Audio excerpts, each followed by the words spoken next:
Hello, hello, hello, hello, and good afternoon. Good afternoon. Or is it evening? It's technically the evening, right? Oh my goodness, I have had a long day. I am tired, but I am ready to go.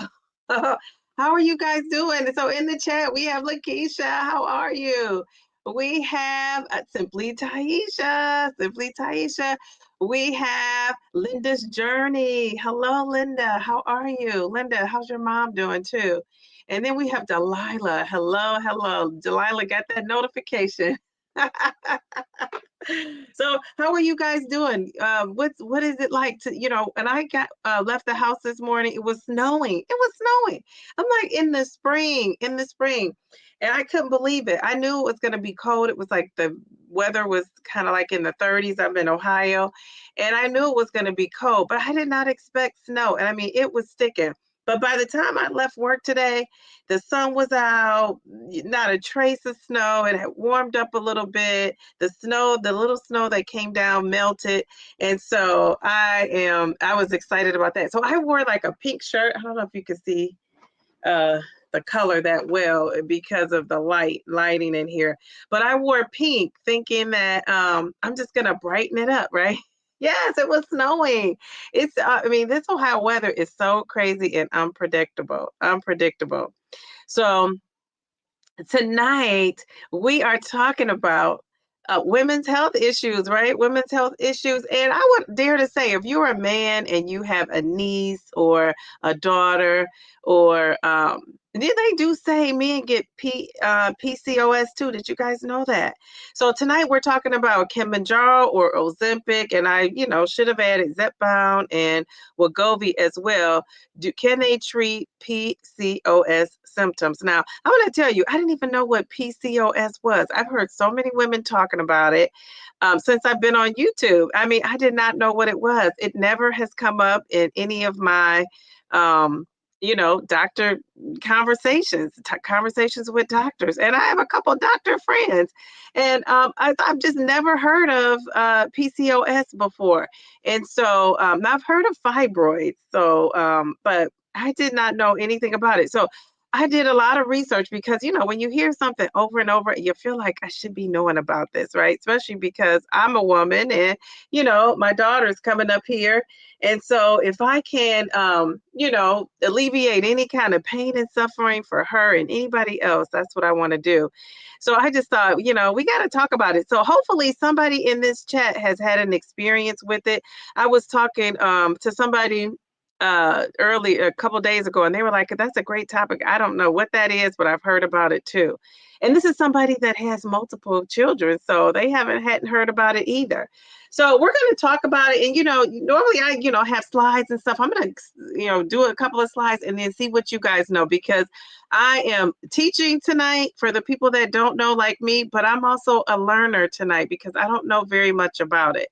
So, well, I didn't. I kind of know now, but I don't know from experience, I don't think. So I don't know. Maybe Jen, maybe Let Your Light Shine. Hey, I see you ladies in here. Maybe you guys know something about PCOS. So let's dig into it. Let's dig into it.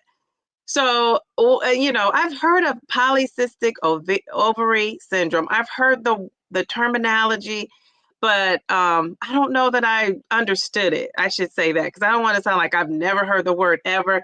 But I guess I didn't know what it was. And on this YouTube, in these YouTube streets, people abbreviate everything. So PCOS, I'm like, what is PCOS? You know me, I had no idea what it actually was. So I'm glad that I kind of looked it up and can understand it. So it's a hormonal disorder. Now, why didn't I know that? I did not know it was a hormonal disorder either. But so let's see. So it affects, and I didn't realize that it affects women in their reproductive stage of life. So and when I also researched it, I was shocked to find out that it's the leading cause of infertility. So it says up to between, I guess, 6 and 13% of women, I guess, around the world, reproductive age women. So, women who can still have children, if we could say it another way. And up to 70% of those women will remain diagnosed. So up to 70% of affected women who have PCOS don't know they have it. So I could have possibly had it, but I don't think so, because wouldn't a doctor have mentioned that to me? I don't know.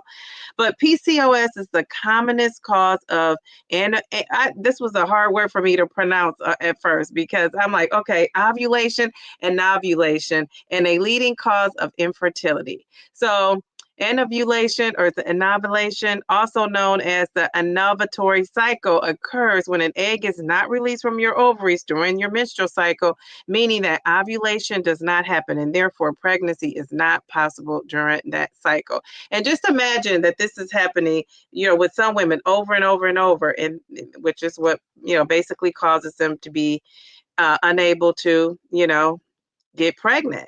And so it's a hormonal disorder, like I said. And then I thought this was interesting. It occurs when ovaries produce an abnormal amount of androgens, which are male hormones that are usually present in small amounts in women. And this hormonal imbalance can cause a variety of symptoms. So here are the symptoms: irregular periods. Now, I've had that, or no periods at all. But how do we know that's not menopause? Because I've had that. Excess hair growth. Now, I don't think I've ever had excess hair growth, but I do get some hair. Like, I used to get hair like right here on my chin area. Like hair. So wait a minute, I can have possibly two of these symptoms. What is going on my face, not my chest or my back? So I'm not like what they would call a hairy person. So maybe I am out of this one. Acne or oily skin. I think I have dry skin, but I have been known to have acne, but that's when I'm drinking a soda or I'm eating a lot of, fatty, oily type of food. So, I won't claim that, because my skin is definitely not oily. Weight gain or difficulty losing weight. Yes, you could put a check by my name for that.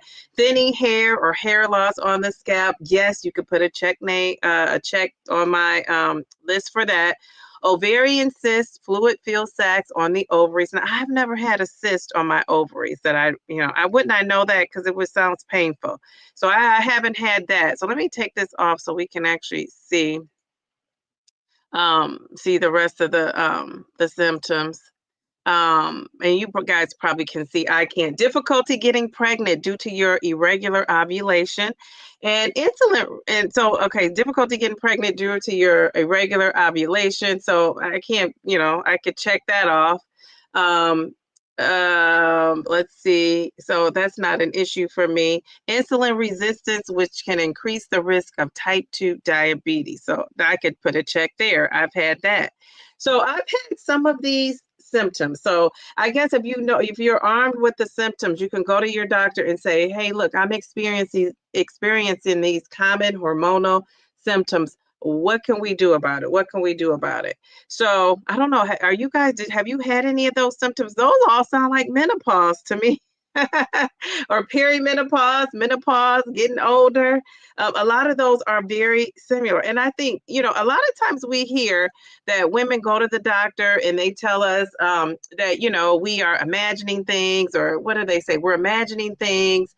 We are overreacting. We are, making a big deal out of things. And I think a lot of times these symptoms are going on and they get brushed off, because they, can kind of be like, when you're overweight, everything is because you're overweight. Have you ever gone to the doctor and that was true for you? If you would just lose weight, and a lot of times they don't want to look past that weight loss. So I think you have to go armed, and I do. When I go to the doctor and I know something's wrong with my body, I go with facts. I don't just go with hearsay. I go with things that I have researched and looked up and figured out.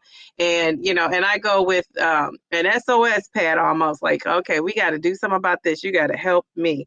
And I'm not a complainer. So I know my doctor probably maybe would take it serious if I'm saying something, because I'm not like somebody that's like saying, complaining a lot. And so, but still, I don't care if you're complaining a lot or not. I think that if we all know our own bodies, I think your doctor has to go with that, right? And, at least test you. So those are some of the symptoms you could have. And then this is another big thing, which reminds me of our GLP-1 communities. A lot of these symptoms, it's often associated with metabolic issues, including insulin resistance, which could lead to weight gain, higher risk of diabetes, while the exact cause of PCOS isn't fully understood. But it seems like it's very connected to your weight and your metabolism. But they say genetics is, plays a big role. Insulin resistance and inflammation are believed to play a role as well. And so I know someone who experienced all those things before I start taking Mounjaro. This could be me. This could be me. So, well, it could have been me. I don't think it's me anymore. So, what is the treatment for PCOS? It typically involves managing symptoms with lifestyle changes. Don't you get tired of hearing that a little bit, though? Such as your diet and exercise. But I mean, I would agree. I think that is so important. And a lot of people don't start there. What do we start with? Medication. We start with medication and some sort of pills to take. We rarely start with that diet and exercise. So if that, the message here tonight is start with that first. Medications like birth control pills to regulate your periods. At one point, that's the only medication I was taking. Now, the only medication I take, and when I say only, I mean nothing, is Mounjaro. So I've been kind of blessed, and I won't say kind of. I have been blessed in my life that I haven't needed to take a lot of medication. But I would say Mounjaro is a doozy. That's a big one because it's, lowering my A1C, it's controlling my inflammation and a lot of other things. So I save, the big one for last. And hopefully this is the only thing I'll have to take. Sometimes medications like metformin are used to improve insulin sensitivity. And I don't know if anybody in the chat has ever taken metformin, but I haven't heard great things about it at all. And so my doctor recommended that I take metformin, and I said no. I did not want to at all. And at one point, this just shows you how powerful lifestyle changes are, because at one point I started to, eat better and exercise and was working out and was doing all the things, and I was seeing some positive changes. So really what you eat is tied to it. The problem is, trying to eat and have that hunger out of control without a tool to support me. I could just never do that long term. I could do it for, a certain amount of time, but just to maintain that long term, that was so hard for me to do. But those lifestyle changes, they do work. They do matter, but they don't always work alone, right? You also need something else to go along with that, which is, I guess, what the message we're trying to get out with these GLP-1s that a lot of us are taking. So what does the testing look like? I really want people to know what this looks like. So if you were going to take a test, to see whether you had PCOS, this reminds me a lot of the perimenopause symptoms, and trying to determine if you are perimenopausal and transitioning into that menopause. There is no one single test. So they look at your medical history. They look at your physical exams that you've previously taken. They give you physical exams. They look at your lab tests, of course, that blood work. There's no one single test for it, but doctors use a Rotterdam criteria, which is called. I've never heard of that. I've never heard of PCOS, so I'm not surprised. But which requires at least two of the following. 3 to diagnose if you have PCOS. So 2 out of these 3. So if you have irregular or absent periods, a sign of irregular ovulation, or no ovulation at all.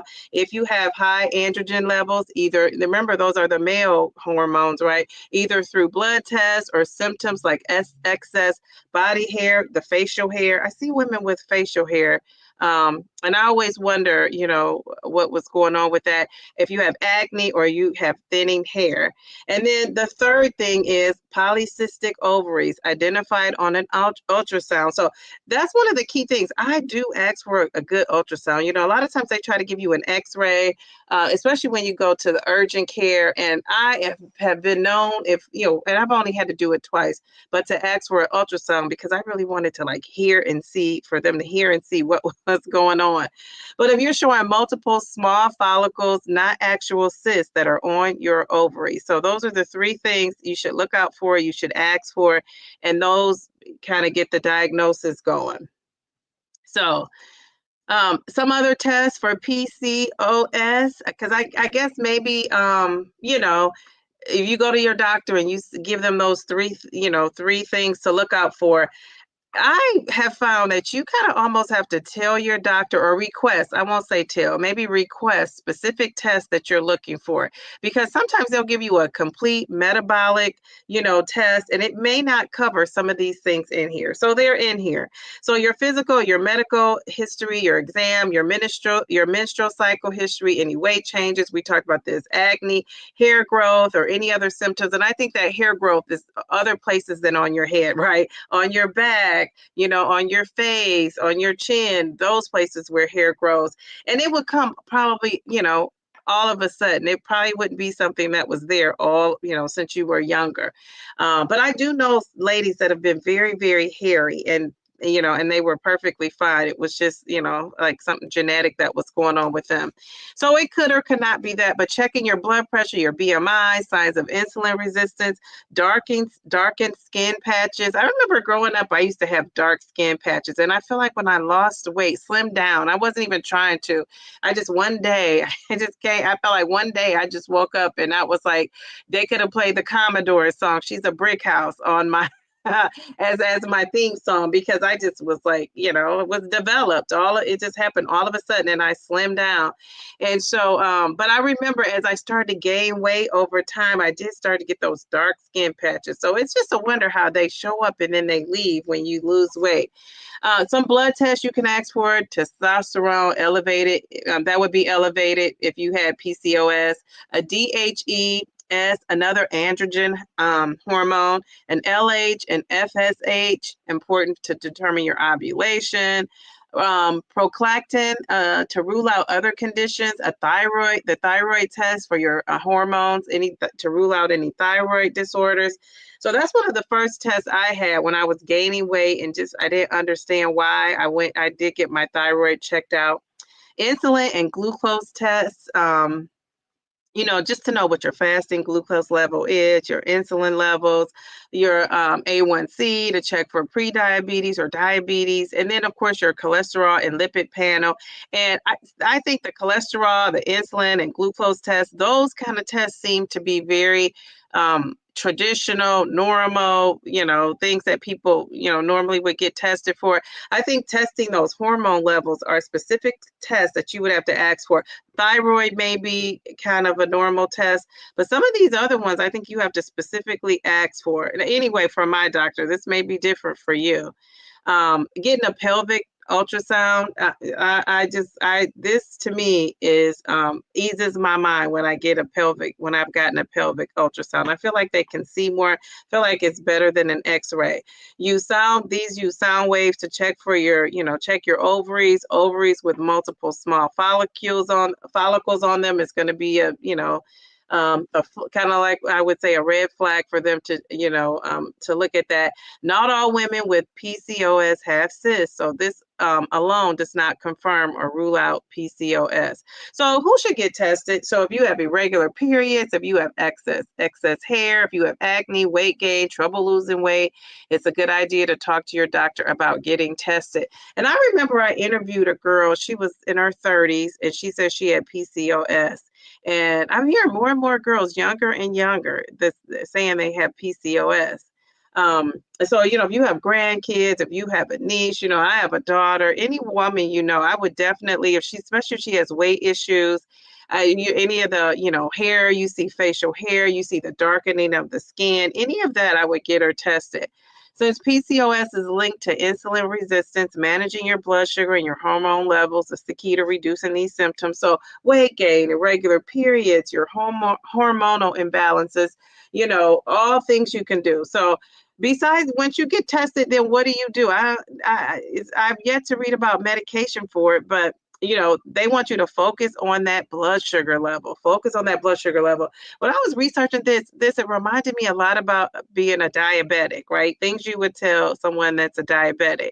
So they want you to follow that low glycemic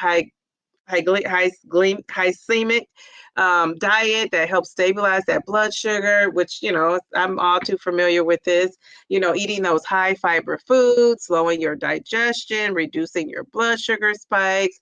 Examples would be vegetables, legumes, nuts, seeds, whole grains, quinoa and brown rice, getting that lean protein in, getting your healthy fats in. And what you should avoid, of course, we know those refined carbs, they cause your insulin to spike. So examples of that is white bread. And really, most breads are going to do spike that insulin, but white bread is the worst culprit of that. Pasta, sweets, your and your cookies and cakes and donuts. Soda is another thing. Eating processed foods is, not good. It's just gonna, make your system inflamed. And then dairy and gluten. And I know people love dairy. I feel like on this GLP-1 journey, I've never met so many people in my life that love dairy. I just have not. I mean, and I'm not a dairy fan, but I guess it's a good way to get in protein. But dairy causes a lot of inflammation. You don't hear a lot of people talking about that, but it just does. And you may be saying, well, it doesn't cause it for me. Maybe it doesn't, but in general, it's known to cause inflammation. So, if you're still, we don't probably feel that taking these GLP-1s, but before I was taking a GLP-1, whenever I would eliminate dairy, I would feel so much better, my knees and everything. All right, so the second thing we could do, of course, is exercise. Exercise is going to improve that insulin sensitivity, getting that cardio, strength training in, and the best workouts. This just reminds us of what we're doing on this GLP-1 journey. Strength training, getting the weightlifting, resistance bands, walking, having that cardio 30 to 45 minutes a day. The HIIT training, I don't know if you guys have heard of HIIT training, where you're doing that quick burst of intense exercise, and then you kind of slow down, and then you do it again. And then yoga and Pilates, they reduce stress. And, I love Pilates. It's super expensive if you go to like a studio, but it's so worth it if you can afford to go. I enjoy Pilates. That was probably one of the most flexible. I went not this past year, but the year before, and I took classes all summer on my summer vacation, and I was the most flexible I've ever been in my life going to that, because, it just stretches you out. And then, so some other things, managing your insulin resistance and your blood sugar, your hormonal balance with supplements. And then I listed a bunch of supplements that you could take. So I thought that was pretty cool. So you got the ones that, now I've never heard of I don't know if I'm pronouncing it right, but insosystol. I've never heard of that. It helps with insulin resistance and ovulation. I guess I wouldn't hear about it if I don't have issues with that, with the PCOS but I don't know. I've had insulin resistance, but I've never heard of it. Magnesium, we get those omega-3s in, vitamin D, and spearmint tea. Spearmint tea can help reduce that facial hair. So if you're somebody that's struggling with facial hair, try the spearmint tea. I would be all over that if that were me. Stress and sleep management, of course, reduce your stress, get that meditation in, deep breathing, 7 to 9 hours of sleep. And then, of course, we know poor sleep is going to increase those cravings you might have, and it's also going to increase your insulin. We don't want that, right? We want to control that. So this is the part that really appealed to me. How can GLP-1 medications like Mounjaro and Ozempic help with this? And, it's very similar. It reminds me of somebody that's diabetic. And so that's why I kind of zoned in on the Mounjaro and Ozempic. So, our GLP-1s like Mounjaro and Ozempic, they're going to be effective for this because they're going to address weight loss. They're going to address your insulin resistance and your hormones, which are the key drivers if you have PCOS symptoms. So it improves your insulin resistance, which is a key factor. Has anybody in here in the chat, were you diagnosed with, has your doctor specifically talked to you about your insulin being insulin resistant, and what did they say about it? What has your doctor said about that? GLP-1 medications can help you use the insulin more effectively, which lowers your blood sugar levels. It's going to reduce your insulin resistance, which regulates your hormones, but it's going to improve your ovulation. It's going to improve your ovulation. So that's probably one of the best things you can do if you're trying to conceive, right? Because PCOS affects your ability to have a baby, to have that baby, to get pregnant. So that's a lot, stopping a lot of women. And I didn't realize that. I did not realize that. I really was like, geez, oh man, I'm glad I learned that.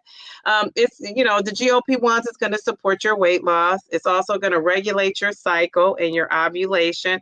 Now, this is so true. I was having severe bleeding before I got on the GLP-1. My cycle was just coming when it felt like it, doing what it wanted to do. And it really, being on this GLP-1 really helped to regulate my cycle. I mean, it really did. So I can see how, and then also it, gets it, I feel like, well, I don't know if it's making me regular. It's just making me not have one at all. It's been a long time.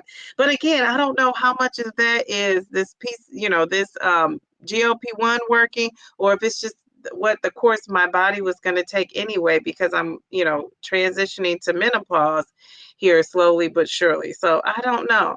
It lowers those androgens and reduces symptoms like acne and hair growth. Now, every time I see a lady with hair on her face, I'm going to be thinking about PCOS, and that's probably not true, but now it's gonna that's just the visual I'm gonna have in my head. It's linked to high and male hormones, those androgen hormones that cause symptoms like that excess facial and body hair, thinning of your hair on the scalp. We already talked about this, acne and oily skin. It reduces your risk of diabetes and heart disease. So I love that. So women with PCOS, of course, you're at a higher risk for type 2 diabetes, high cholesterol, and having heart disease. Mounjaro and Ozempic and Zepbound and Wegovy, they're going to lower your blood sugar. Well, I don't know if Zepbound and Wegovy lowers your blood sugar, but I would think if Zepbound and Mounjaro are the same, it probably will have the same medication. It probably should and would have an effect on your blood sugar. Cholesterol and inflammation is going to reduce these risks for that. And so finally, it says who can benefit from taking Mounjaro, Zepbound, or Ozempic for PCOS? Women who have PCOS and are insulin resistant, women who are struggling to lose that weight, women who have irregular periods or you have fertility issues already, women who have high androgens, which is that male hormone. And so you have hair growth, you have acne, you have, things that are probably not normal going on with your skin, your hair, your body. And then women who are at risk for diabetes or metabolic disorders. And really, this kind of all boils down to, a lot of, weight issues. I feel like weight is probably at the forefront of a lot of these. I see somebody in the chat talked about fibroids. We could talk about that. I wonder if there were 10 people in this chat, or even if it was 5 people in this chat, I guarantee 3 out of the 5 are going to have some sort of fibroids going on. So what are some of the downsides of taking a GLP-1? Of course, we know this, being sick, having nausea, or some gastrointestinal issues is a common side effect. Not having, this medication, like any, GLP-1 medication, has not been FDA approved specifically for PCOS. So it's, if you're using it for PCOS, it's an off-label use, right? Your doctor's probably not writing a script just for that. Eventually that might come down the pike though. And it may not be suitable for all women, especially those trying to conceive immediately. Now, this is so funny that the research shows this, because I've heard of a lot of women all of a sudden, and maybe I see why now. Had fertility issues, and all of a sudden they started taking the GLP-1 and they were getting pregnant left and right. Do you guys remember hearing about that? It was like a big story on the news too. So I see why though, because if you're, lowering your blood sugar, you're losing that weight, you're correcting your metabolic issues. All of those things are going to contribute to you conceiving. I even know women who were told to lose weight before they tried to get pregnant, or they were trying to get pregnant and they were told to lose weight in order to get pregnant. So if the GLP-1 medication It's helping you stay in that calorie deficit and you can lose weight. Of course, you know, you would probably be able to conceive, but some women still struggle with it. The takeaway is Mounjaro and Ozempic don't cure PCOS, but they can help manage your symptoms. They can improve insulin resistance, weight loss, hormonal balance, and fertility. Many doctors prescribe them off-label for PCOS, especially for women struggling with weight gain, metabolic issues, or difficulty conceiving. So I think if you're out there and you're struggling with losing weight, but you want to, you know, have a baby, especially if you're a woman, you know, I hate to say this, but time is not our friend, and not to rush anybody into it. But I think the quicker and you know, the quicker, the faster you get a handle on what's preventing you from having a baby, I think the better. I think the better.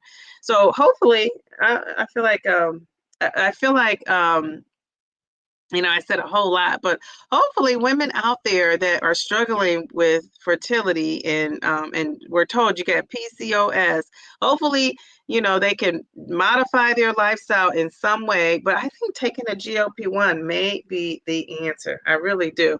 I think it's going to help. So let's see who we have coming in the chat. And he says snow, and she says snowing. What is going on with the snow? Delilah says, PCOS is the devil. Do you have PCOS? I can't remember. I think you talked about having that. Jen is in the house. Jen, you have a lot of medical knowledge. You might could shed some light on this for us. We said hello to Let Your Light Shine. So I have 3 of the 4 types. You're insulin resistant, you have inflammatory issues going on, and cystic ovary types. Okay. Is that probably why you had a hysterectomy? Because you had a hysterectomy. And when you have a hysterectomy, is it because of you have thyroids? You have fibroids that are painful or big or need to be removed? Yeah, I guess, you know, what is it because of PCOS? Is that also a reason? Hey, Keisha. Simply Taisha, you are awesome. I watched your YouTube videos. I honestly love your calmness and just being you. That is such a nice compliment, Linda. Yes. Hi, Charlene. How are you? Delilah says, I suspected I had it for years, but I wasn't diagnosed with it until May of last year, 2 of the 3, and then the 3rd wasn't diagnosed until December when they pulled my ovary. Wow. So you had, they say you need 2 out of those 3. Okay. And then they pulled your ovary. So what was the reason for pulling the ovary though? I guess I don't know that. PCOS is part of why I don't have children. Wow. So none of the things that we talked about as far as the treatment, none of those things worked at all, Mel. Thank you, Linda's Journey. She appreciates you watching. Kim, K to the J, how are you? I'm so sorry, Mel B. It's the one thing to choose not to have children. It's another to have the choice taken from you. Yes. It really, really is.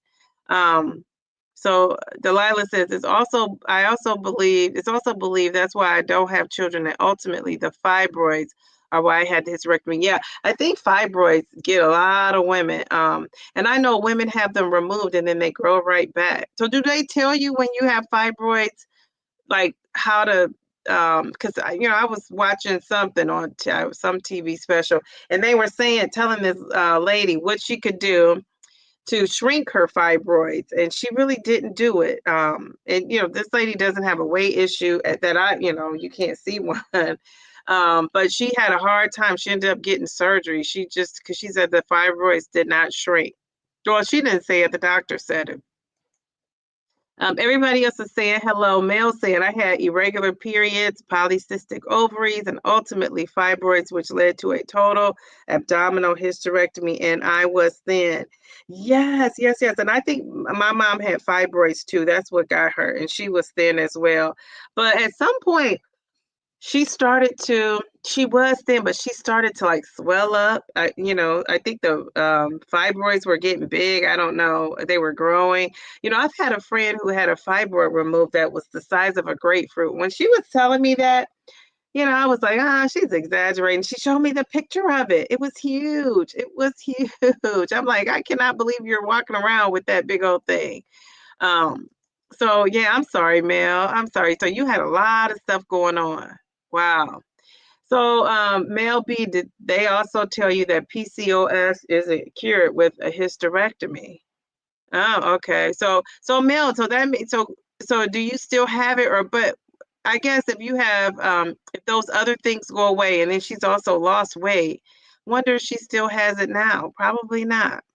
Delilah, no, I have no hormonal or metabolic issues per my blood work. I never had the escalated androgen levels. Oh, in fact, I'm on a low dose of testosterone. I remember you saying that. So you never had the male hormones piece to it. Wow. Okay. Okay. Oh, geez, Louise. That's amazing, Mel. I'm so happy for you.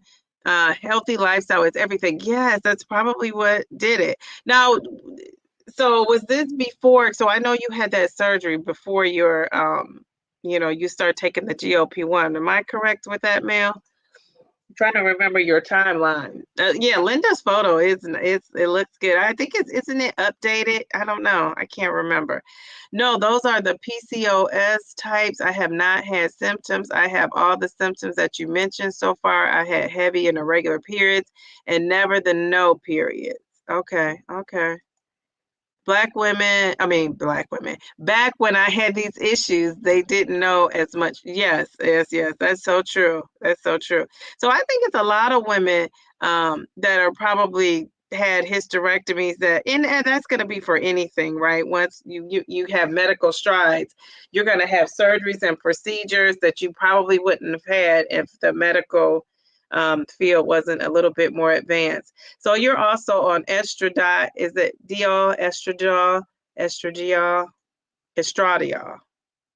You are too, Taisha. Oh my goodness. I remember you saying that. That word sounds familiar. Yep, I had the hysterectomy in my 30s. Wow, wow, wow, wow. And then Delilah says, I'm on estradiol as well, just up to 1 milligram yesterday. Now, what does that do? What does that estradiol, and probably not pronouncing it right. I'm doing it DD style, but what does that do? I have never heard of that before. Geez, Louise. Okay, so and then Taisha, how does that interact with your patch? Like, what do they do that's different? Because you take that HRT patch. So what does that do? She's on 0.5. Is that a pill, ladies? Is that a pill that you take? Look at Linda looking fabulous. I believe I need to go up. Okay, Taisha, tell me what does that estradiol, what does that do? Oh, that is the patch. Okay, that's the name of the patch. Okay, geez, Louise. It's incredible, loving life. So what is it? Okay, so what did that patch do now that because I know Taisha was having trouble sleeping. I remember that. So, but Mel, what were your struggles before that the patch is helping with? Um, estradiol is estrogen replacement for perimenopause, menopause. Yes, now I remember. I remember Taisha talking about that. Bone health, cardiovascular health, muscle. That's the patch doesn't help with that, does it? You can take it several ways. Hers is the patch, mine is an oral tablet. It's the name of the ingredient in the medication. Okay, okay. So hers is the patch and yours is the oral tablet. I wonder which one works faster. Because I was going to say better. It's probably not better. It's probably a faster. I'm ready for that low dose of testosterone. Are you really? So, I mean, but you guys haven't told me yet, and I don't know. Mel, did you tell me and I don't get it? What is the patch doing? It's helping with what? I guess that's what I want to know. Because people always say to me, you need to take something. I'm having hot flashes, but not all the time. Like right now, I'm sitting here perfectly content. The other day I was sitting here and I was having a hot flash. So I don't know. It just depends. Um, Delilah says it helps for all the menopause symptoms, all of them. Taisha, I'm on Avamist now. It's a spray. Avamist. Wow. Okay. And where are you spraying it at? Where do you spray that at? Geez, Louise, you guys, I feel like so advanced. I feel like I'm the girl that hasn't experienced anything. And you guys are like so advanced beyond your years. Um, I told you, but oh, this was it. Okay. Oh, it helps with bone health, cardiovascular health, and muscle. Okay, okay. Jeez, Louise. And are you taking it for that reason, Taisha? I thought, because when Mel says that, those aren't perimenopause and menopause symptoms necessarily, right? Or I don't know. I'm so confused. I don't know much about medication at all. I'm learning from you guys. Okay. So Taisha, yours were for menopause, perimenopause symptoms, but I'm asking what symptoms were you having? Besides, I remember the sleep. I remember you said you saw that list of 50 and you could check off a bunch of those. So that just goes like that's a thought that may make me want to do it. Plus helps with hot flashes and night sweats. I wasn't having night sweats or hot flashes. Went through that back in the day. Okay. Yeah, that's a big one. The night sweats. That is a huge, huge one. So, so when you're in menopause, and I don't know, is anybody in here in menopause? Because I'm perimenopausal. What happens when you're in menopause? Like, besides not having the cycle, what's going to be different for me? And then I'm probably going to be different than you guys. But what is different? Like anybody in here that has gone through perimenopause and you're postmenopausal, I guess what's different? Than being perimenopausal because it's the worst here. Am I experiencing the worst? Okay, yeah, estradiol is for menopause, not for PCOS. Yes, I gathered that it can help lower bad cholesterol, but it's better at keeping it level than bringing it down. Okay, so it does a lot. It does a lot. Wow.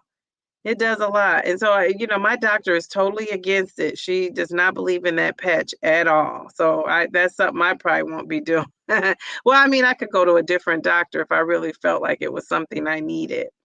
But yeah, so anybody in here that's in menopause that want to tell me, like Linda, Jolene, I don't know if you are, Lakeisha, Nadia, have you gone through menopause and what does that look like? Mel, have you gone through menopause? I can't remember. The only real difference is, but your experience, Mel, is probably going to be different than mine. The only real difference is the hormones will start to show on your test always instead of just a chance of it. Okay, okay. Okay.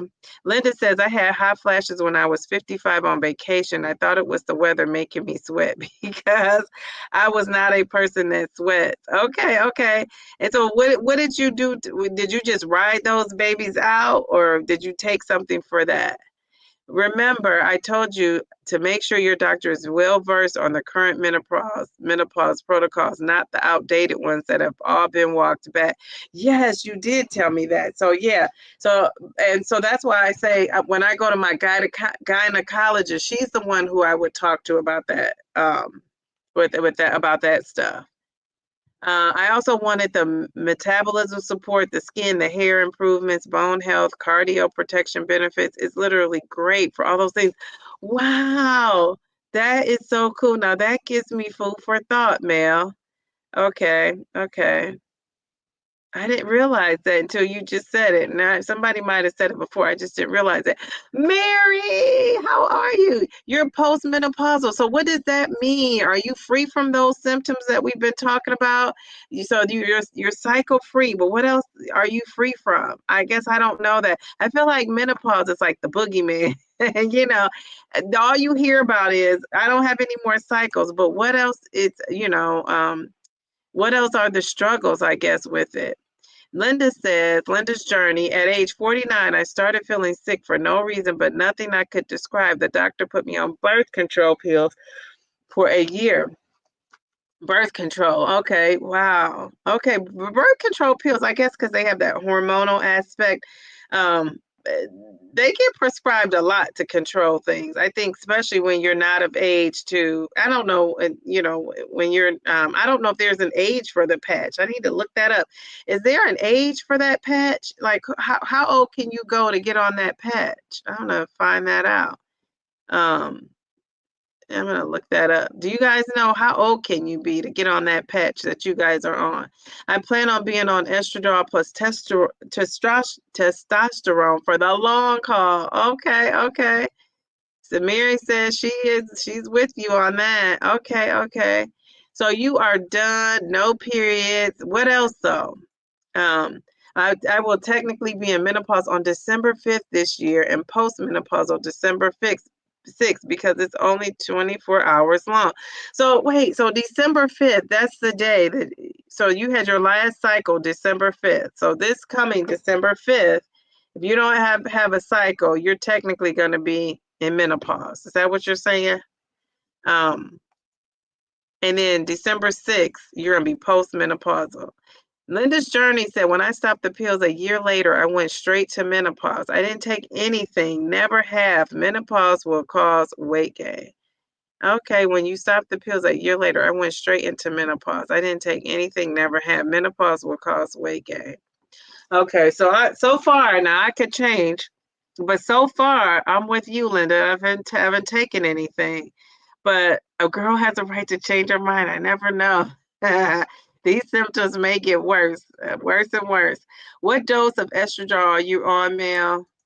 Delilah says under 60 to start and within 10 years of menopause starting for best results.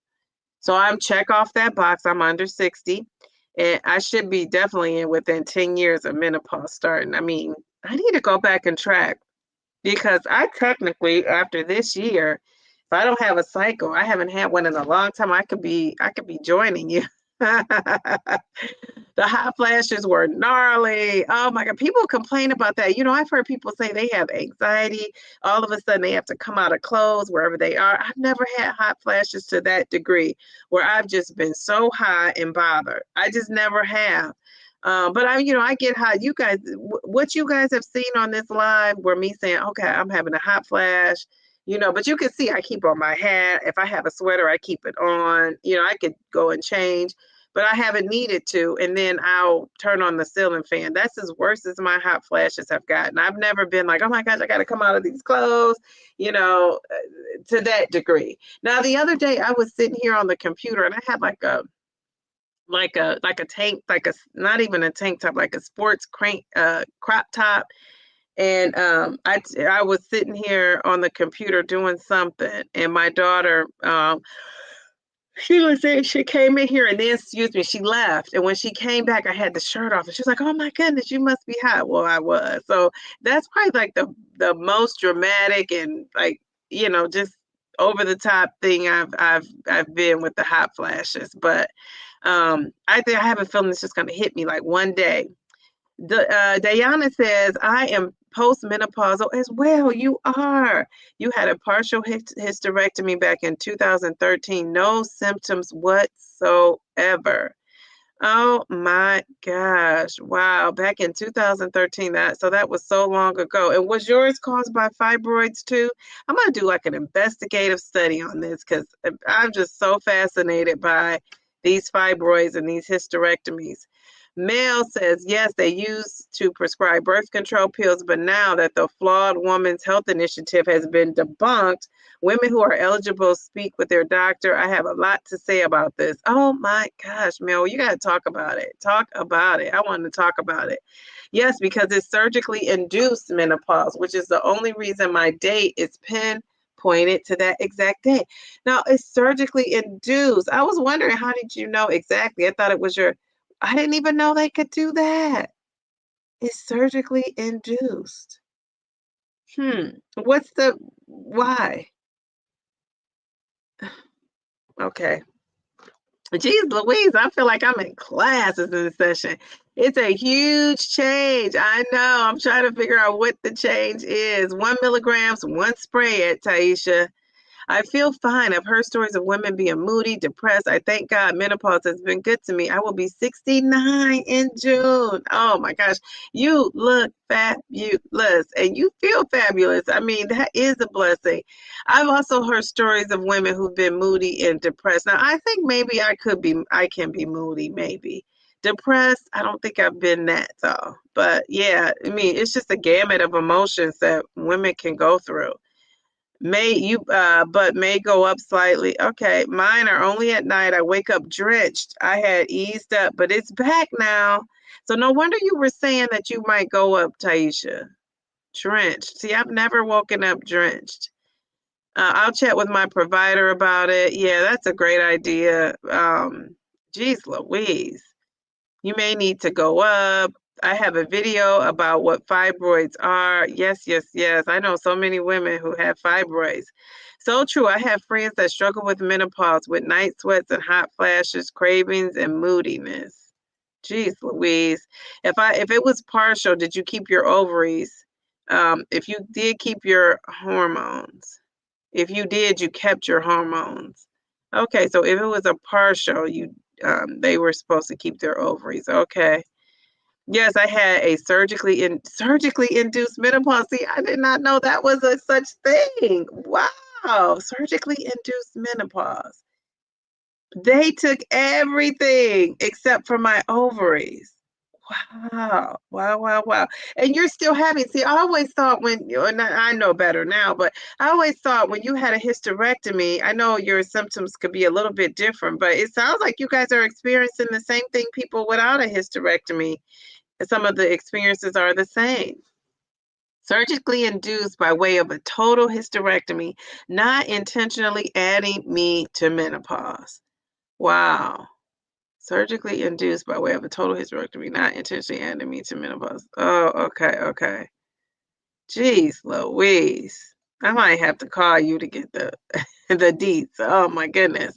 My mom is 87. What a blessing. And she didn't take any meds during menopause. No hap flashes either. Well, then you probably got those great genes that you're not having that experience either. Wow. Meaning the ovaries, uterus, etc., all were removed, which put me in an immediate menopause back in the day. Wow.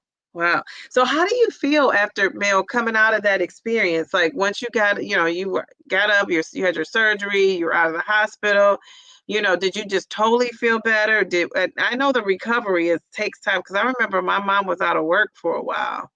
Um, and that was back in the day. I have one ovary, but mine don't work right. So here we are on 1 meg of estradiol. Okay. Estradiol. Estradiol. I don't know how to pronounce it, but I think I'm doing okay. Okay, so you have one ovary, but it didn't work right. Jeez, Louise.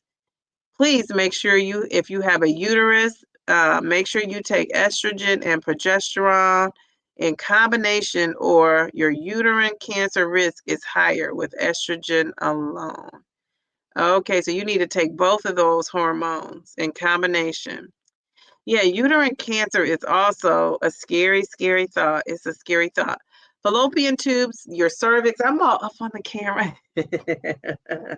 Cervical tubes, cervix, uterus gone with the wind. Oh my goodness. Oh my goodness. But you you had a lot going on down there. You had 5 kids. So geez, Louise. Oh my goodness. Linda's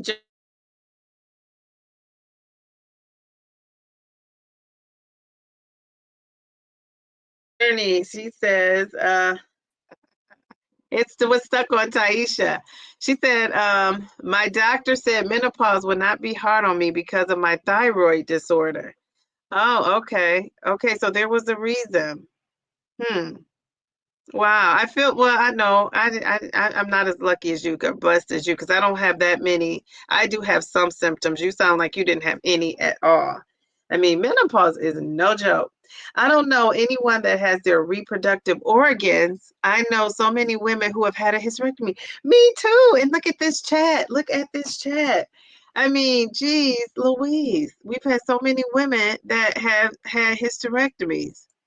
Um, and are they doing it now? Because Taisha, it sounds like Taisha and Mel had theirs years ago. I know my mom had hers years ago, but and I know so many women that have had hysterectomies. At one point I was going around and asking,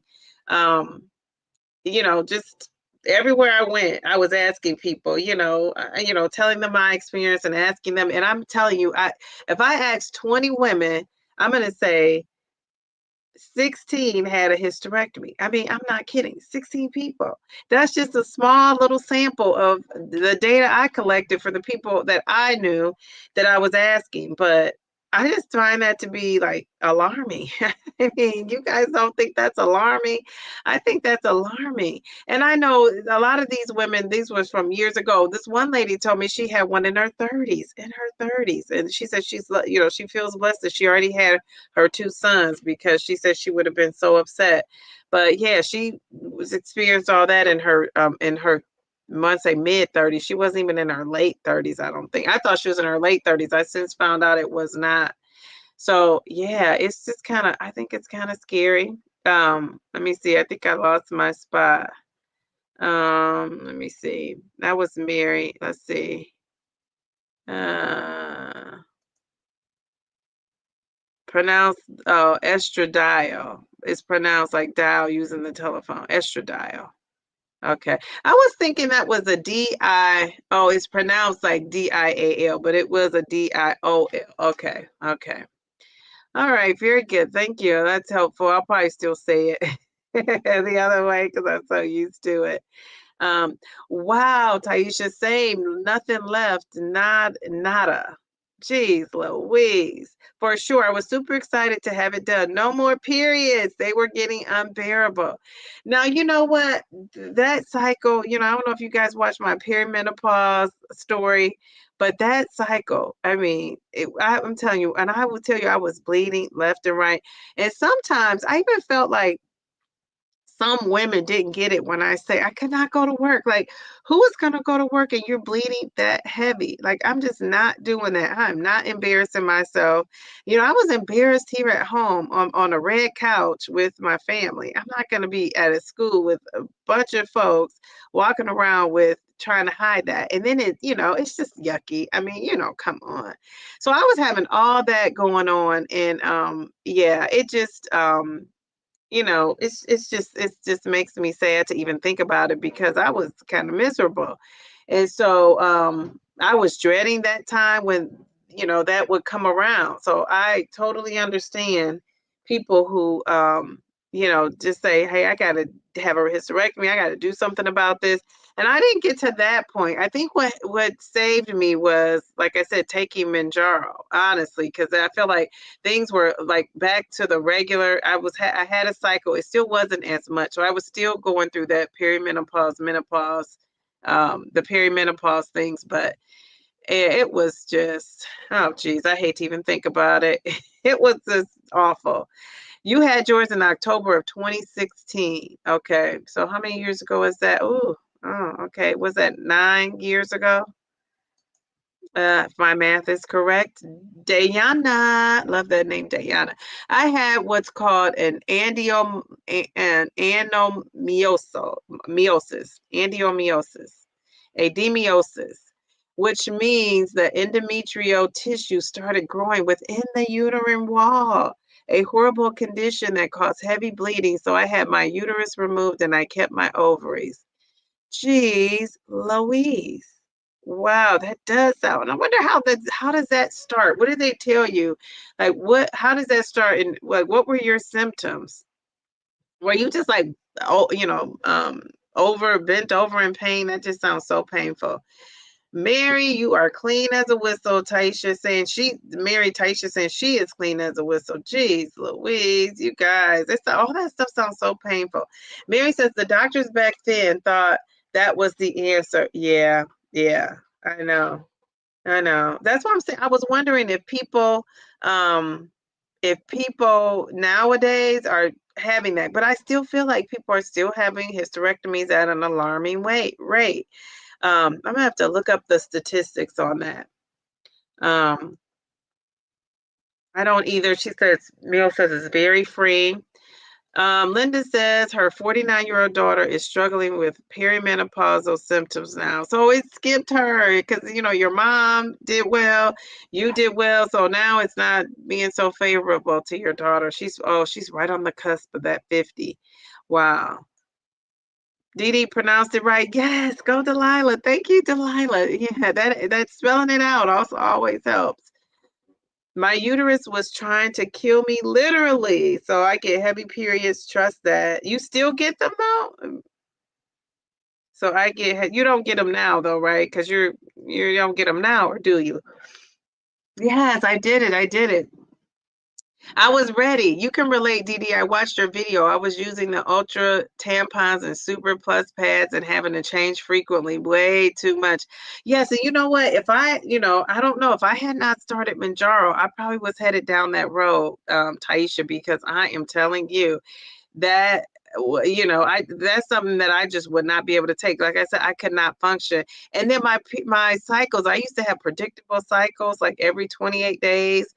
And I use that app Maya, the Maya app, and I would track my cycle, and I knew like when it was coming, and then it went from that to like every 3 months, or then it would skip, and I wouldn't have one for 4 months, and then when they came, it was like a tsunami, but it was unpredictable. Like I could not track it on that app. I lost track.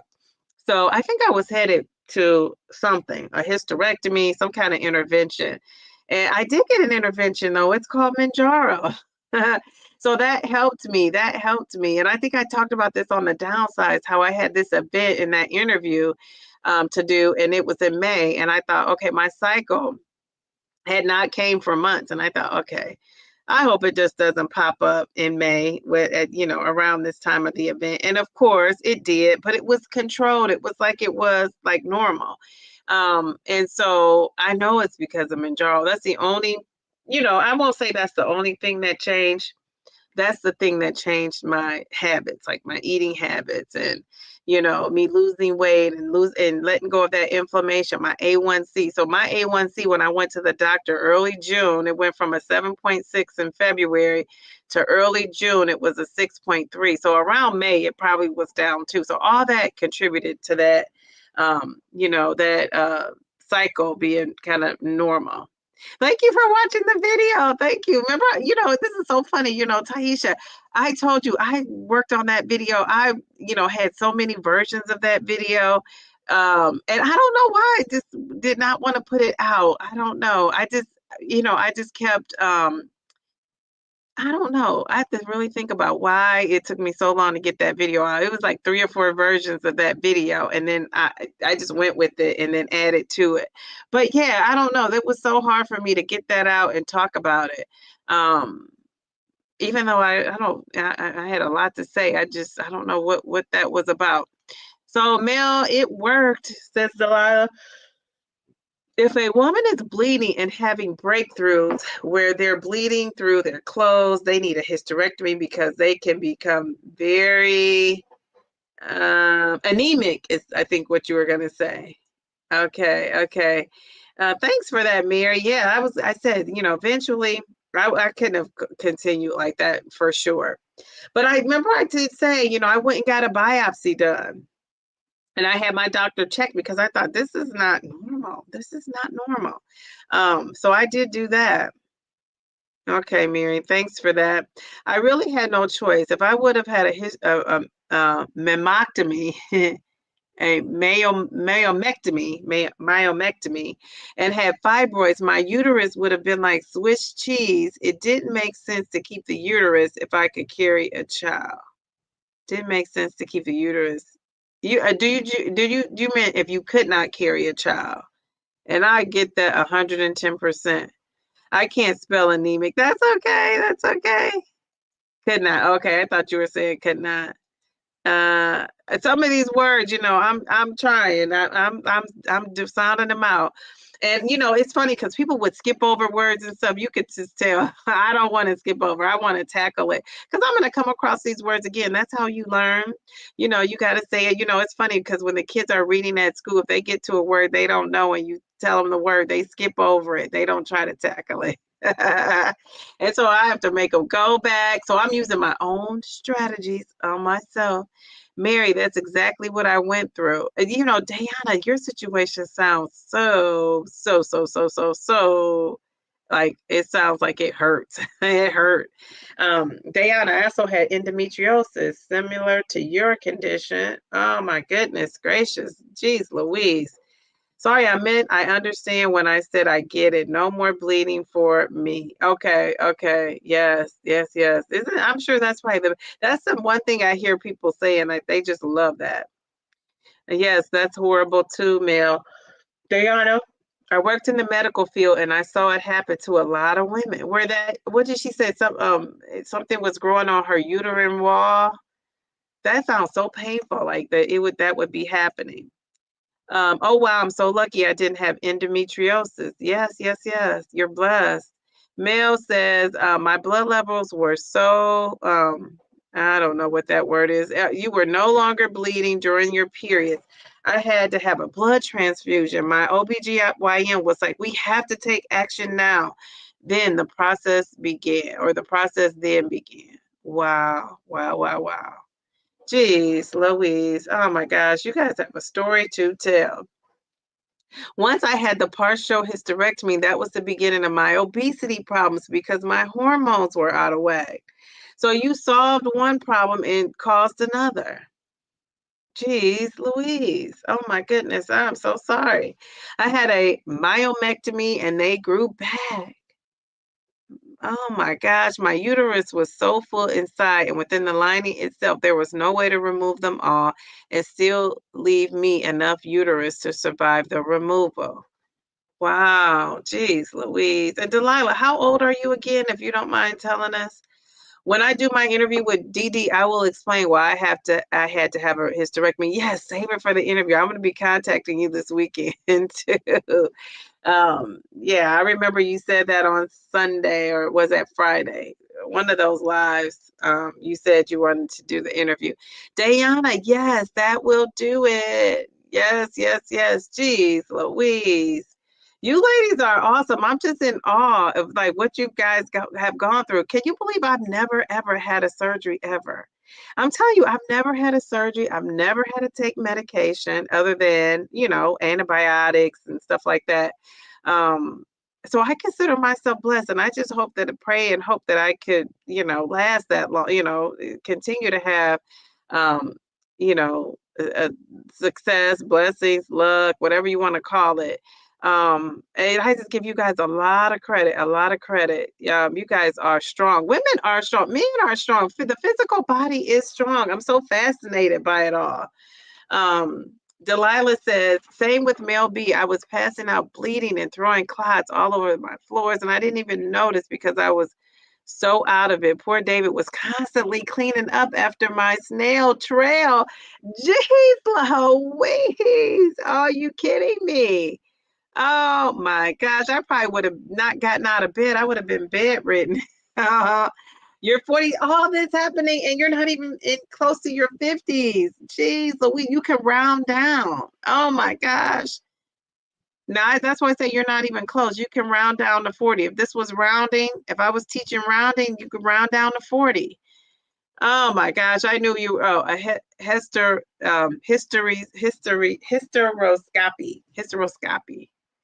Oh, okay, okay. Jeez Louise. Ma'am, my uterus was also enlarged and stretched out of shape because I had twins. Oh, okay. Okay, not a hysterectomy. Okay, okay. Thank you, Mary, for clearing that up.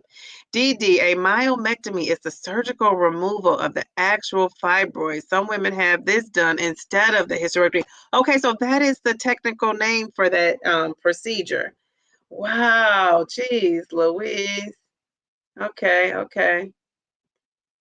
Wow.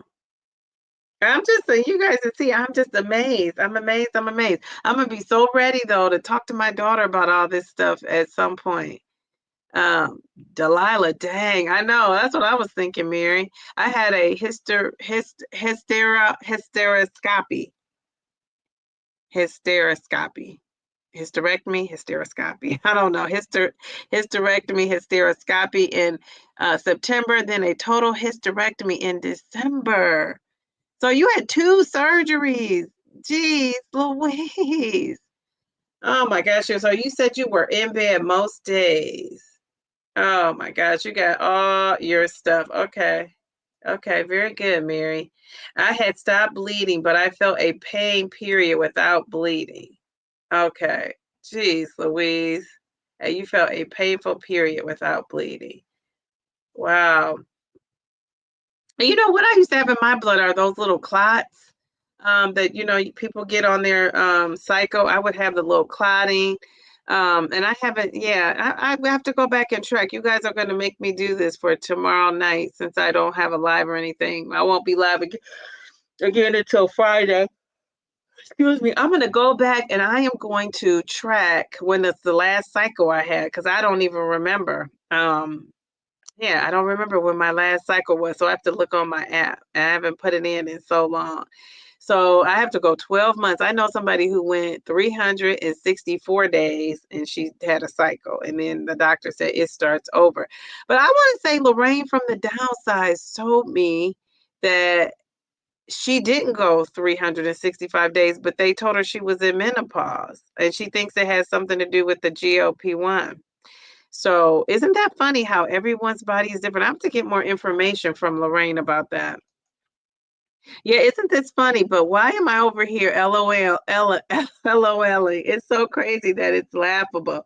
I mean, when you hear all this stuff, it is. It is. I mean, I am just so in shock. I am so in shock um about just all this stuff, and it's like, where does this start from? Do you think it's in the food? Like, where is all this coming from? Is it coming from the weight gain? And the weight gain, we know, is everything can be traced back to food, and I get some of it is hormones, but if you're thinking about the food we're eating, even if you're eating plants, there are hormones in plants. Did you guys know that? So there are hormones in everything we're eating, and so I think what we're eating is definitely affecting all of those parts of a woman. I really do, and a man too, for that matter. It's in the food, and how do you get around it? And then I was watching somewhere the other day where they were saying, like, we inject, like, if you're drinking water and your water is not from a glass, if it comes from and aren't there plastic pipes now? Some of the piping systems are plastic. They were saying, like, we are consuming so much plastic that it is going to be ruining our bodies and causing lots of chaos in our bodies. And basically, you should be getting your water from and using containers to heat up things and all of that with glass. So this is the funny thing. About a year ago, I probably went out and bought a bunch of glassware.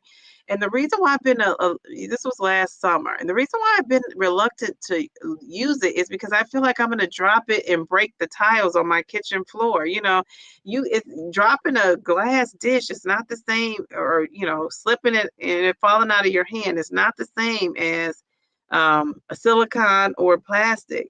So yeah, but that kind of scared me when I heard those statistics about that. So I guess they're saying that as much plastic as we consume, that's really causing havoc in our bodies, and we don't even know it. So, geez, Louise. Hysteroscopy is when they surgically go in with the camera and look around to see if there's anything crazy in there. They take a biopsy and scrape all they can out. So I've had that, but that's another thing. I thought that biopsy was primitive. Like, my doctor told me to take some Tylenol a couple of days before, like a couple of hours before the surgery, and not the surgery, but the procedure. And they just go up in you and scrape stuff out. I just thought it was I could feel it. I could feel it was so uncomfortable. Now, one thing that is true that I will acknowledge is she had like a student with her, and they asked me if the student could perform the procedure. She was in training.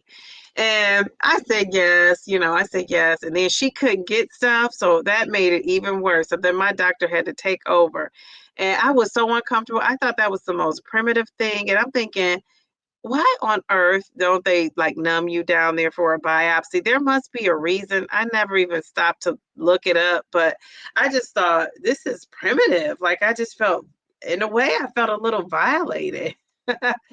Jeez Louise, Diana. Yes, yes, yes. Jeez Louise. Oh my God. Here's another word for me. You guys are making me work for these pronunciations tonight. I have hemochromatosis. Hemochromatosis. Chromatosis. Too much, whatever it is, it's too much iron. When I stopped my cycles, my was it ferritin went way up. Jeez, Louise. Oh gosh. I've heard of people having to replenish that though, especially the iron. Yeah, I've heard of that. Jeez, Louise, let me see that. So it's like, gosh, one thing happens, one thing is in your favor, the other thing is not. Delilah says, how is that possible? The medical rule is you must go 365 days, and the 366 is menopause, and the 367th day is postmenopause. Well, I know. And this was in the middle of my interview. So I have to go back and watch that interview, Delilah, and and see the part where she says that. And because it was, I didn't get into it with her, but I want to ask her. And when I say get into it, I mean I didn't ask follow-up questions and stuff, but I feel like I definitely want to. I was skinny. Okay. So yeah, it wasn't about weight with you. We all have been through so much. Oh my goodness, I know. How about that? Mel says she thinks it's the food system, birth control, heredity, so many causes of, all of this. Mrs. J.D. Curry, look at that beautiful profile pic, and look at that red shirt. I love it. It attracted my eyes right to that red shirt. I started the Combi patch for men's menopausal relief, but after research, I found it for way much more, like heart problems, osteoporosis, prevention of possible dementia, and more. I have also heard about prevention of possible dementia too. So that is great information. Anybody who was struggling with that idea of the Combi patch, thank you for sharing. This is a positive story. Mrs. DJ Curry, I love that. Has anyone had a colostomy? A colostomy. A colostomy. It's horrible. I've never even heard of that. Oh, colposcopy. Okay. What is that? I've heard of that, but I don't know what it does. My last cycle was in 2010. 2010. Jeez, Louise, that was what, 15 years ago? Oh my gosh. Some people tell their doctors they've gone longer, and frankly, I don't blame them. Okay, yeah. Oh, then the actual have, okay. Started a cycle in 2023. What do you mean you started a cycle? So you haven't had I thought you hadn't had a cycle, Mary. So what do you mean so you haven't had a cycle for all these years, and then all of a sudden you started a cycle? Because you said your last cycle was in 2010. And so you said you started a cycle. So did you go get that checked out? What does that mean? Thanksgiving of 2010. So you started a cycle though in 2023. Wow. So what did the doctor say? What was the reasoning for that?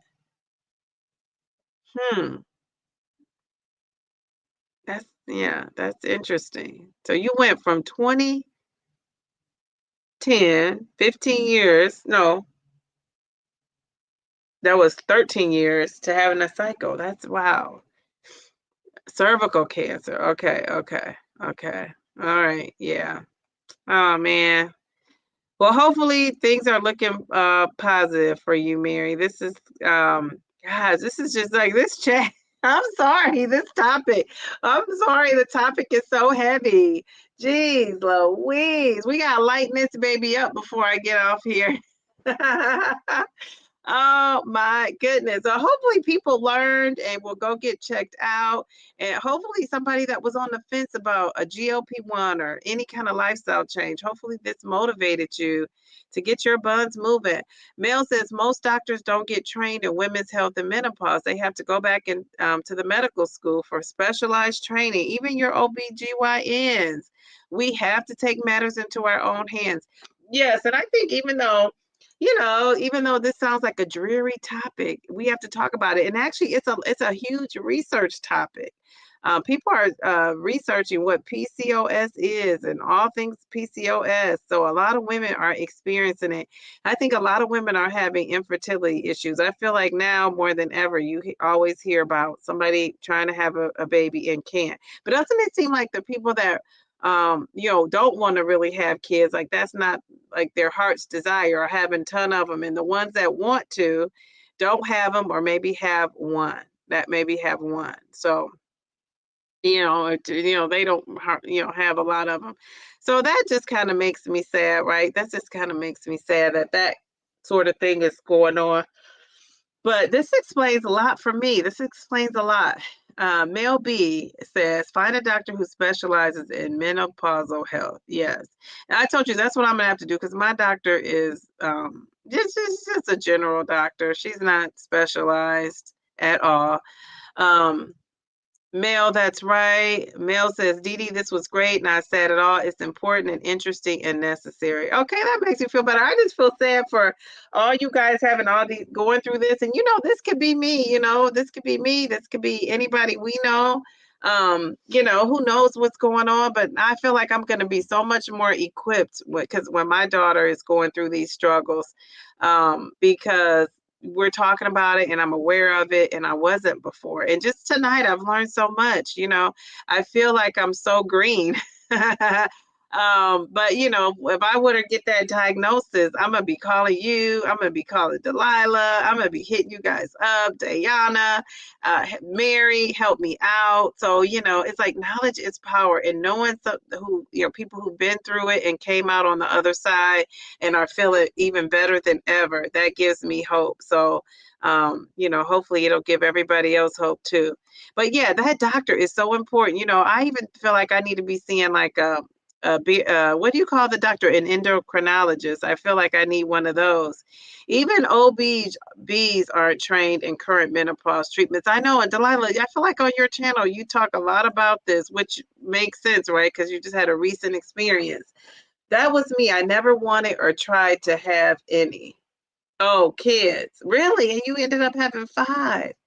Geez, I'm telling you, that's how it works out. The ones who don't really plan it are the ones that have them. Mary says, or not, I shouldn't even say plan, but they like that's not their heart's desire. It's like, some women just want to be a mom. They know they want to be a mom. They were born to be a mom. And then they get that wake up call that it's not going to be as easy. But one thing I will say is, first of all, like on this live, we talked about so many different treatments and blood tests you can ask for. You got to go equipped to advocate for yourself. But I think it's wonderful that, now there's so many different ways for people to have children. Now, you could get those infertility treatments. You could get a surrogate. There's always adoption. There's always, things that you can do. If you don't want to, if you can or don't want to go the traditional way. So I think options are great. Options are always great, right? And some people come to the realization that I'm just going to be like a support for other people's children. I'm just going to be a support for my nieces and nephews and my cousins, my family. So I think all that's great. I think all that is great. Yep, that's what I was saying above. Many OBGYNs are not informed. Yes, yes, yes. There are so many procedures I use to assist. You used to assist gynecologists with the are you saying colonoscopies and the leaps? I'm not sure. I'm not sure what you were trying to say there, but wow, Mary, so you've seen a lot. I should mention that I am absolutely happy I had them. Well, yeah, it sounds like it's a relief. It sounds like you guys got a lot of relief. I just feel like if it was now, there may be more options, but I don't know, Taisha, yours was 9 years ago, so that's not, well, I guess 10 years in the medical field. Well, 10 years in the medical field, though, I don't know. Do you guys feel like that's a long time? It sounds longer than I feel like the medical field is so slow. Maybe because we haven't found a cure for cancer or anything. Yes, Mel, I was going to ask you. I was going to text you and ask you if you wanted to be on a panel. I do want to talk about that menopause, and perimenopause. And I think having a panel is the best way to kind of do it with people that experienced it. So, yeah, we have to get that going. Delilah says, yes, I do. I research it every day. Well, yes, and you've had direct experience from it. There's even new studies showing the decline of estrogen levels in women is causing a lot of dementia in women. Okay. Yes, I've heard that word thrown out a lot here lately about dementia. Mary says, I have friends that I don't feel need to have a pap smear or mammogram.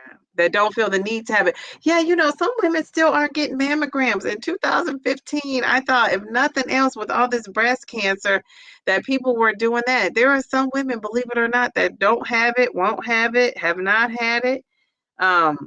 Yeah, so I don't know. I don't know. Mel says, yes, Taisha, they are your blessings. The way you speak about them is so sweet. Yes, yes, yes. Did I miss her saying something else? Oh, she said I should mention that I'm absolutely happy that I had them. Yes, yes, yes. And you know what? I think though too, and I know the people feel the need to say that, but I think saying that wasn't your, something you were looking to do is okay, because I think sometimes we make women feel bad if they don't have kids, that they're not, serving a purpose in this world, and that's not true. And you could have not want to have kids and and had them and be perfectly, happy and thankful and all of that. So that is not lost on me. LOL, I was thinking that, Dee Dee, and you could have someone come up and discuss it more. Yes, yes, yes, yes, yes, yes. I definitely plan to. This topic is near and dear to my heart. Maybe because my mom had a hysterectomy, and then I also have just, like I said, I've just been so horrified at hearing so many women have had things taken away, from their bodies. It's just, geez, Louise. Okay, let's see if I can pronounce this without that spelling up there. Estradiol. Estradiol. Is that it now? Is that it? Estradiol. It's good for business health. Okay, yes, yes, yes. Mel, Taisha said, I finally gotten to a point where I'm not defined by them. Like I have a purpose outside of them now. I love this community. Yes, Taisha, you're gonna make me cry. I think that is so special, because I see a lot of women, being an educator, you see a lot of things, right? And I've had some families where, I've had the student in third grade, and now I've circled back and I have their kids. So that just shows you how old I am. And some women, I'm telling you, their only purpose they feel like is to have kids and have that family. And when the family is gone, when the husband divorces, when they break up and split up, or the kids go to college, they don't really have a purpose in life. So I think that's great. I think that is, and I'm not saying if you're a woman, you have to work outside the home, but I think having some sort of hobby and something to do outside of just being the homemaker is good, because once your kids leave, and some kids stay longer than others, but once your kids leave, it's gonna be a huge difference without your child there. And so I think having something else to do. So I love that you found purpose, and you don't have to go outside the home to do that, but a lot of women do. A lot of women do. Let's see. I will stay on this estradiol for brain protection, a huge benefit of estrogen therapy. All right, Mel, very good. Diana says, I'm a breast cancer survivor and the mammogram saved my life. So I don't see why women don't get one. SMDH, shaking my head. I know what that means. So yes, yes, yes. You know what? I just think a lot of women feel like it's not going to happen to me. It's not going to be me. And sometimes I feel like women sometimes think I'll deal with it if it happens. And I always say preventative health care is key. Preventative health care, is key. Yeah, so thank you for sharing that. So if you're somebody out there, go and get a mammogram. Go and get a mammogram. Get screened. The procedure is literally like, I mean, I'm in and out of there, like dressed and the whole thing, within 30 minutes. And the actual procedure for me is like 10 minutes long, if 10, 15 minutes long. So it's quick, fast, and in a hurry. Here where I go, they have it down to a science. You're in and out. So I think you should definitely do it. And also do some self-checking, lay down, check yourself. Give yourself a self-examination if you feel something. And sometimes you might feel lumps, which are normal. But if you feel something, that's hard and round. They say it hard, and people I know who found things that said they felt something hard and round. Go get that checked out. Go get that checked out. There's also is it called Google Lens? You could go on Google Lens. If you see something abnormal on your body, on your area, breast area, wherever area, you can take a picture on Google Lens and it will come up and tell you. And I know somebody who did that, and she actually did it at work. And she was having this something on her body that she did not know what it was. We thought it was possibly cancerous, and she took a picture with that Google Lens, and it came back and told her what it was. I mean, it had the whole medical layout. I mean, I was just in shock, and it was very accurate. She ended up following up with her doctor, and it was accurate. Now, I'm not saying let Google Lens diagnose you, but I'm saying that's another tool in your toolbox, right? Another strategy you can use, if you have something and you're not sure. So that Google Lens, I mean, it's like Google. It's searching pictures, and it's telling you what's going on with your with whatever's in that photo. So thank you for sharing that. We're gonna put that up again. She says she's a breast cancer survivor and the mammogram saved her life. So go out and get that mammogram. Brain health. Okay, I got that. I was bad at getting mammograms, Diana. My mom insisted since she battled with breast cancer last year. I got one last month. Woo! Yay, Taisha. I love that. I love that. Very good, very good. Mel says, we love you, Taisha. You bring so much to us. So happy to have you. Yes, yes, yes. Yes, we are. And Diana says, she is so glad you did. Mary says, just think I'm on 4 hormones, estrogen, progesterone, GLP, and GIP. I feel so much better. Very good, very good. I'm glad. I'm glad you feel better. And you know what? I feel like I don't know. Now I'm not, a mind reader or anything, but I feel like you feel so much lighter too since you've talked. I feel like you're like happier since you've been talking about this on this live tonight, Mary. Am I right or am I right? Which is good to just share and kind of get things out. And I realize you haven't told your whole story because I know a little bit more to it is than that, but I feel like what you have shared has been awesome. I think you guys really don't know, a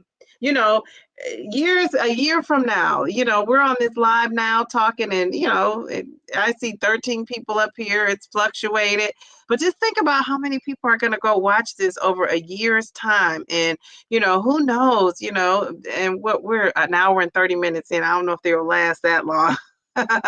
Maybe I'll put the little PSA out, but, I do think that you guys don't realize, that we are probably motivating people to get some tests that they probably wouldn't have got. Sometimes you've heard, I've said this so many times, you could hear something like I'm hearing something now, go and do A, B, or C, and I might not be ready to receive it. Or maybe Mel told me something and I'm not, and Mel told me 2 weeks ago. And I heard her say it and kept it moving, like, oh, thanks for sharing. And then, okay, now I run into Taisha 2 days ago and she said it. So now I've heard it again, right? And then I talked to Kim and she said it the next day. And I still didn't take action. And then maybe, a month from now, somebody else will say it, or they don't even have to say it. I might see it on TV or see a sign. And I'm ready to receive it. I'm ready to receive it. So sometimes it's not a matter of people not wanting to do it. It's just that sometimes people aren't ready to do it, right? And you just have to meet people where they are. And I say, if things are important, it's worth repeating, right? Like somebody you really love, you're not going to give up on easily. So, when we're getting these messages out, we're going to keep saying it, regardless if people follow up right away or not. We hope that they do, but we've got it out there and we've said it. So Diana, the next time we have a conversation, put that in the chat again. We could be talking about something else next week. I would say put it in the chat again. I'll say it again. People can read it. And, maybe they're not ready tonight, but maybe if we repeat this and, talk about it another, month from now, they'll be ready. So That's how preventative healthcare works. A lot of times people don't see the need for it. I know people who even have insurance that don't go to the doctor. Like, go to the doctor. Go to the doctor and get checked out. Let's get away from that idea that something has to be wrong for you to go to the doctor. It really doesn't. It's just like your car. You're taking your car to get an oil change. You don't wait till your car breaks down from not having oil to go get the oil change. You go and get it every so many months or every so often because that's a part of maintenance. So I think we have to think like that. And I'm talking about to the people that have insurance. If you don't, we know that's a whole nother story. But I'm talking about the people. There's so many people who have insurance that don't use it. I guess they're waiting for a surgery or something. But they need to be, doing it for preventative reasons. And I think, that's probably why I've stayed pretty much so, a healthier person. I mean, like I said, I think I, mentioned, I've had weight issues and fluctuated over the years. And, I've always been one of those bigger people that didn't really have the high blood pressure until I turned 50. I mean, that is the truth. Once I got up there in age, that's when all that stuff started kicking in. The age helped move it along. But because I've been getting preventative health care since I was, a toddler. I mean, I don't know how old I was when I was going to the doctor, but I mean, I continued to do it. I did it even in college. I just had a routine, and my mom would always say, make sure you go to the doctor when I would come home for breaks. My visits were scheduled. So, I've just been getting preventative health care. I think prevention is key. That's my little PSA. Prevention is key. Let's see. Thank you, Diana. I'll definitely stay on top of it. Yes, yes, yes. I took forever to get the hysterectomy partial, but was so excited when I did. I had a few small fibroids, but they didn't hurt. I was just bleeding all out of control. Yeah, that bleeding is tough, Kim. A lot of women face that. Mel B, along with 5 milligrams daily of creatine for brain health. Yes, yes, yes. So you're also taking that, Delilah? Oh, wow. Okay, okay. I hear people say it makes you maintain water. Are you experiencing that, Delilah? Mary says, they tell me a mammogram causes cancer. Everything causes cancer, Mary. I mean, honestly, I think in the big scheme of things, for the little bit of radiation you get, it's not like you're getting a mammogram like every, every other week or every 6 months or 3 months. You're getting a mammogram once a year. So that little bit of radiation, and I shouldn't say little bit because I don't know exactly how much it is, but I would venture to say, if you're at a computer right now, you're on a phone, you're microwaving things, you're air frying things, all of that the stuff is contributing, to your health as well. And we're still doing all that. So I think just to rule it out. But if you're not getting a mammogram, I would say, and maybe you're just saying that statement, maybe you have had one. But if you're not getting a mammogram, the bare minimum is doing those self checks and doing them often. But dare I say, take a chance and get that mammogram? Dare I say it? Delilah says, praise God, Diana, for recovery. I'm so happy to hear the great news. I agree. I tell them what you don't know could possibly end their life. Yes, yes, yes, yes. I think that's cool.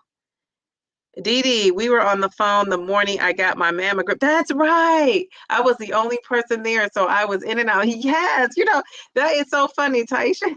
We were talking, and I could hear her get out the car and go in the building because, the phone was kind of shaky then. And she's like, okay, Dee Dee, I hear the lady. She's like, okay, Dee Dee, I'm at my appointment. So I'm telling you, before I could do whatever I was doing, turn around good, she was calling me back. I was like, what? That was quick. She said I was in and out. So I'm glad you verified that. Not that people, thought I, because sometimes I think, people could think you were exaggerating, but literally it was that fast. And I think the reason why it probably takes me a little bit longer than that maybe is because I have bigger boobs. Oh, I had to say that. Delilah, thank you so much. I had no signs, symptoms, or warnings. Jeez, Louise. So that mammogram it just came in came in handy. I'm over here on the itty bitty. Me, my mammogram will be really fast this year as a result. Yeah, so that's what I said. Yeah, I'm not going to say a whole lot about my experience, but let's just say these babies are, they're not in and out as fast as Taisha, I can tell you that. Um, all right, let's see. The mammogram was scarier to think of doing it than actually doing it. Yes, it definitely is. I really don't have anyone to talk to, but you have us. You have us. You got to come on here and share and share and share. You do have us. I feel sad for you, Mary, though. You gotta I don't know, guys, how can we Mary is, she says she doesn't have anyone to talk to. And she's the one that lost her hubby. And so that is pretty sad. And I think her friends are maybe the same kind of interest level is gone. But what are some things she could do in her community? Because I think you have to get involved in your community, but I think you live in a smaller town too. So, what could she do?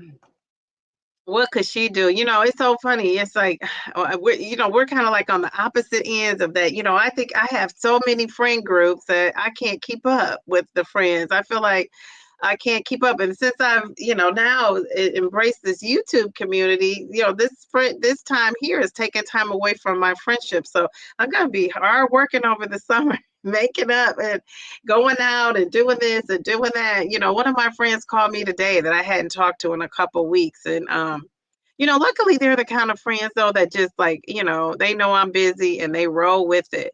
So my experience is so different. So help us out here. What would we do? And I've kind of given Mary some advice before, but yeah, she has a unique situation, I think. Women and afraid because they hear that it hurts or they're scared to find something. Yeah, oh, I'm sure it's scared to find something. I'm scared. Yeah, I think a lot of us are. But you got to have faith. You got to go in there and you got to do it. And just think, I always think like, okay, I could be catching something that's potentially can change my life, in my life. And so it's worth it.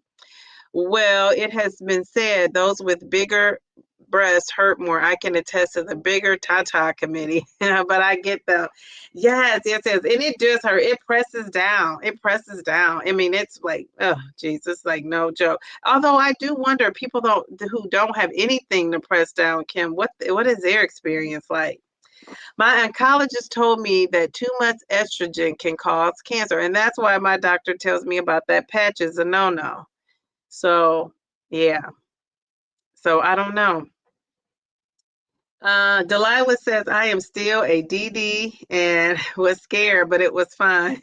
Oh, okay. So you're a DD and it was fine. Yeah, I mean, I get them too, but I'm just saying, I'm not in and out. Like sometimes she's like, you got to place it here. We got to move it. They got to get it all in that thing. I'm a handful, literally.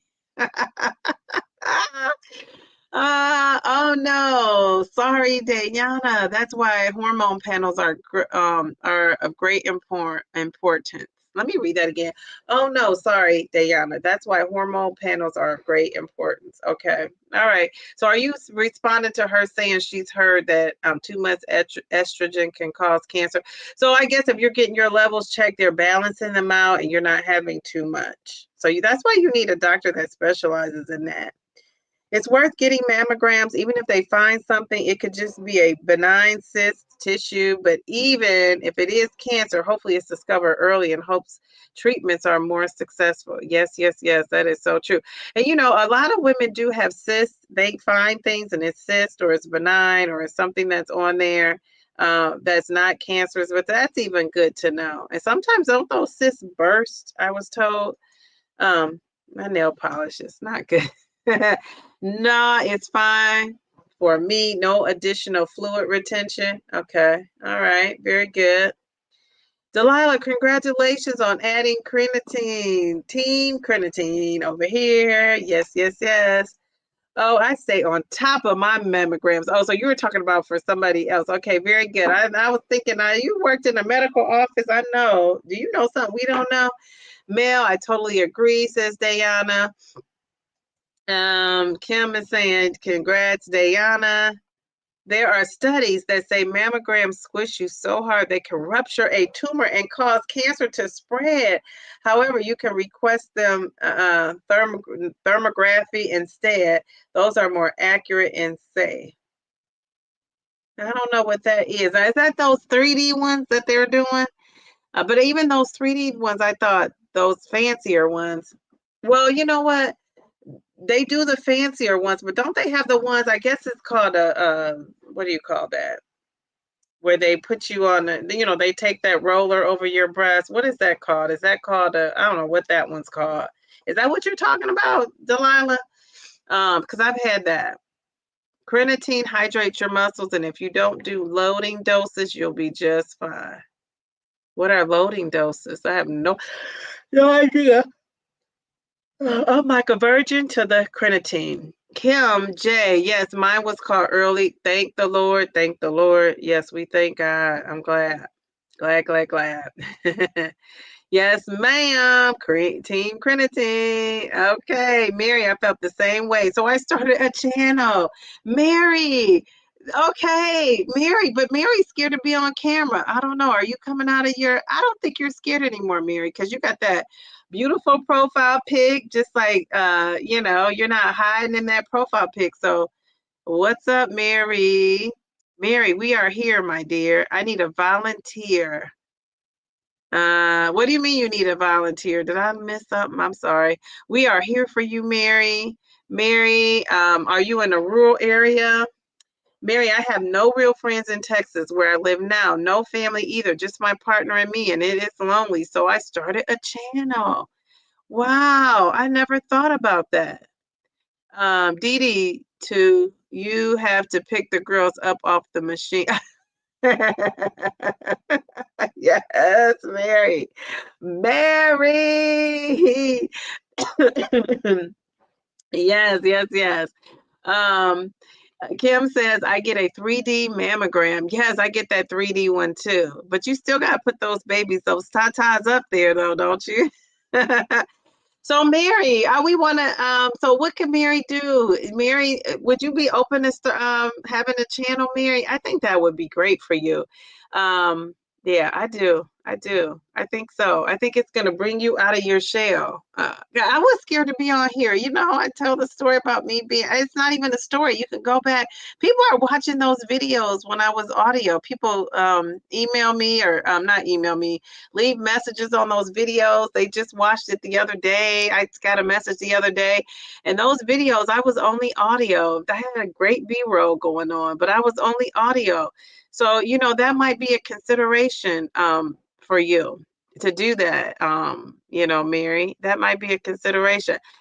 That is a way to build a community and to make friends. And you've already made friends here, but I know it's not the same because we don't live in the same city. So, I guess the closest person I feel like to me in here is maybe Taisha because she's in Indiana. I'm in Ohio, and we're planning on we haven't planned it, but we've talked about some point this summer, if I don't get on that cruise, getting together and meeting up, like, we could drive halfway and meet up and, hang out for the day.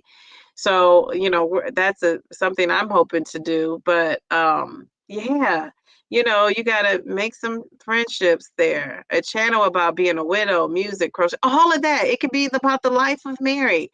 We could, Mary Cobb's Wonderful Life. Mary's mystical. I don't know. It'd be creative. You could come up with the title.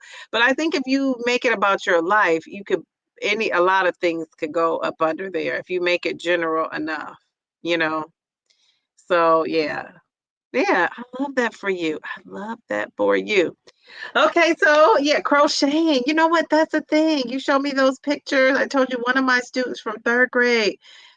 She turned 30 this past year. And so I'm friendly with her family. They have 3 children. I've had 2. Now they have grandkids that are going to my school.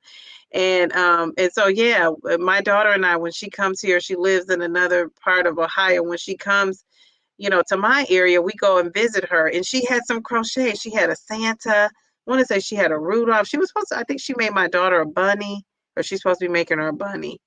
We didn't get it yet, but it reminded me of, your crocheting. I think that'd be so cool. There are so many people interested in the how to. I mean, you could just record yourself crocheting and you probably go viral and get a bunch of views. Oh my goodness. Yes, yes, yes. Mary, quite contrary. Yes, yes, yes. I get my mammogram, Linda says, every year, and you get a physical along with the wellness check. Yes, the wellness checkups for early signs of Alzheimer's or dementia. Yes, and I'm telling you that preventative care is a must. It's a must. It's a must. This is a great way, Mary. Having that channel is a great way to get your business going. One of the things I'm doing that's not so smart is I told you guys I sell books on Amazon, and I have not even tried to promote that here because first of all, I wanted to grow organically on this YouTube platform.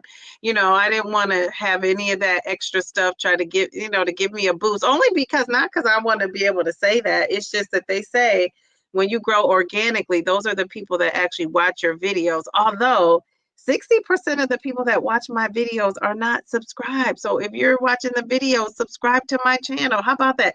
And I have close to almost 90,000 views now. And, just think about a huge percentage of those people aren't subscribed. So subscribe. It's so free. It's so free to subscribe to the channel. And these people are also coming back. They're coming back and watching. They're not just watching one time. They're just not hitting that subscribe button. So why did I go off on that tangent? I don't know. I don't know. Oh, starting your business. Okay. So yeah, I said all that to say, one of these days, maybe sometime in the summer, I'll introduce my books, and they're not like you'll see. I'll show you guys. I'll share, my little books and what I'm doing. But yeah, I get a little Amazon check. It's a little one. And it's really popular, my books and stuff, because they're workbooks and it's more kid oriented because, I'm a teacher. So it fits right into that. And, the times, Christmas time, I get a nice little something, the September, and I'm not a self promoter.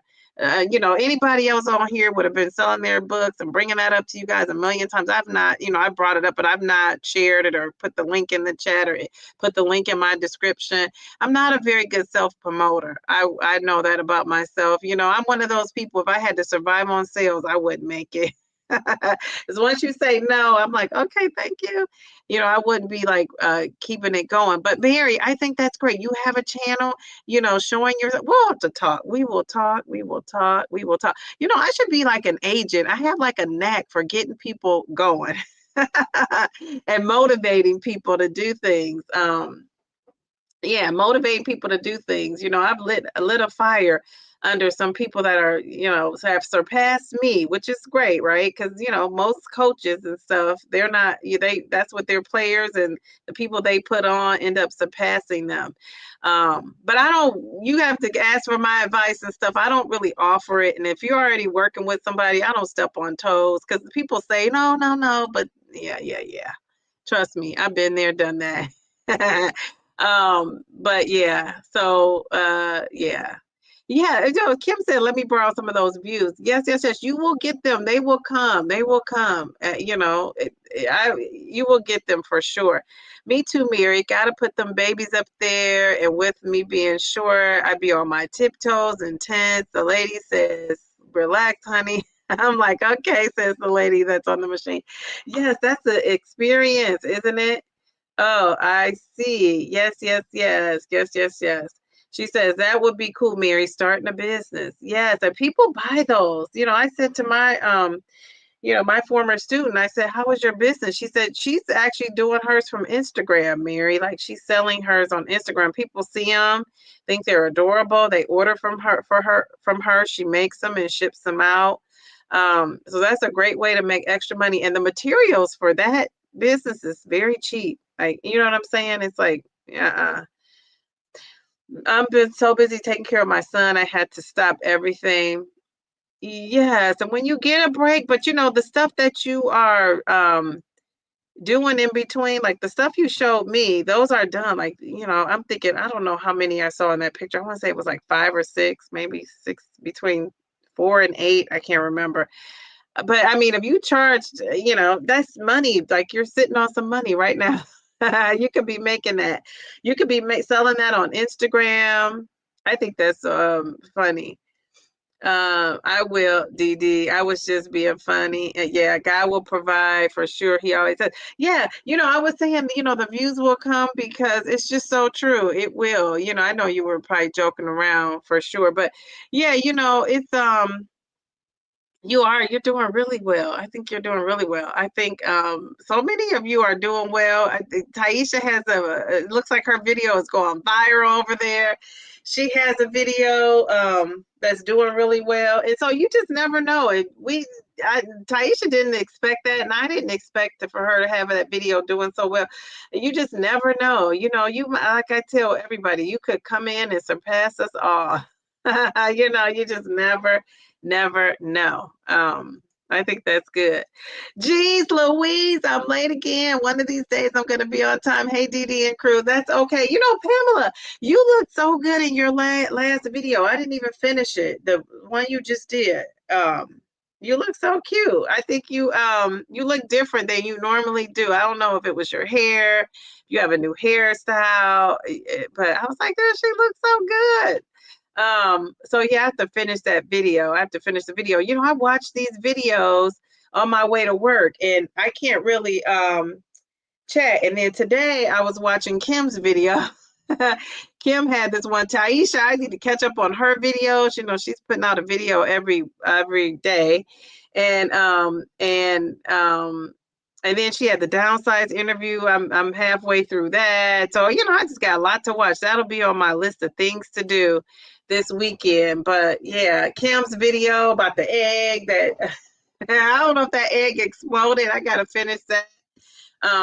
Yeah, I noticed your hair was different. Yes. It's very cute. So I don't know if it's still like that, but I thought it was cute. I thought it was really cute. That's the first thing that I noticed. It stood out. I was like, look at my girl Pam, looking good.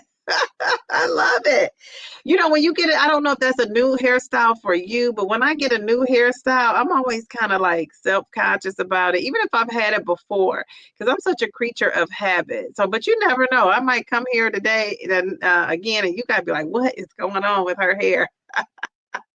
You just never know. I don't know what I'm gonna do. When I say that, that is so, so true. All right, so you guys, you are awesome. You are awesome. Kim is saying hello. People are saying hello to Pam. I love that. She said her hair was different. Yes, Mary's getting a DEXA scan. Yes. See, that's something you could talk about on your channel. Mary, yes. You can do it. Once we do this interview, you're gonna feel so comfortable and relaxed. You're gonna be like, this is easy peasy lemon squeezy. And you're gonna start that channel. I love it. All right, so you guys, thank you for coming. I feel like this was such a heavy loaded topic, but I love that you guys came and participated. I think it's awesome. Mary's getting that DEXA scan. I'm supposed to be getting a DEXA scan. I need to schedule it. That's been on my list of things to do. I want to get it next week when I'm on my spring break. Geez, Louise, if the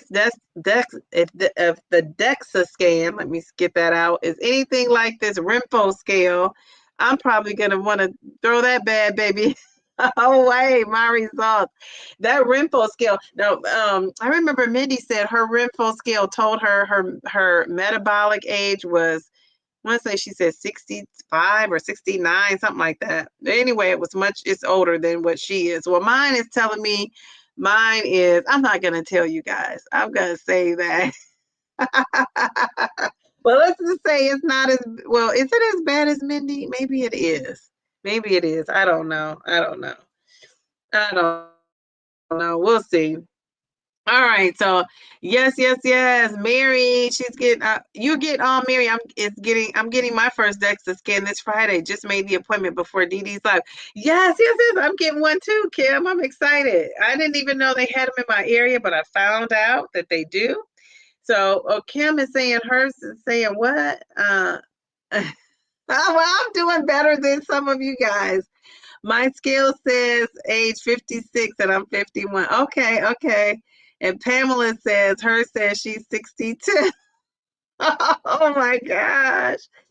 Yeah, it can't be accurate. But I mean, it's humbling, right? To get on there, you think you're doing it, you're losing, and you know, the pounds are coming off, but it's like, oh, wait a second. Wait a second. Ah, geez Louise. I think I read that, but I like saying geez Louise. That is my word. You know, I used to say good grief, Charlie Brown, all the time. My class from last year says, you're not saying good grief, Charlie Brown. I said, no, I've moved on to geez Louise. Oh, Mel is on her third DEXA scan. I love it. I love it. My doctor is not going to be, she's going to be like, why did you waste your money? Kim, you had to reschedule, but tomorrow is the day. So you're going Thursday. So you guys have to come on Friday and let us know. But it's BS. Mine says I'm 75. No way. No way. Jeez, Louise. We'll see what your DEXA scan says. Oh, what are you ran to get a DEXA scan? I would have been getting a DEXA scan too. You need something else in your life, Mary. We want to get rid of that Renfo scale with that. Notice the DEXA scan doesn't address your age. Yes, yes, yes. Well, that's good because we can make ourselves feel good by not knowing that we're 20 years older than we're supposed to be. But mine was not 20 years older, so I will say that.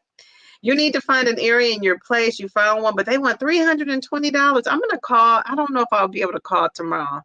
I might have to call on Friday, but I think you could schedule even online. I want to say it was like $100 and something. $320. That's a lot of money. I could get 2 scans for that. Oh no, don't do it, Pam. Don't do it. She said, yes, Wade, that skill sometimes must be operated by demons. Jeez Louise.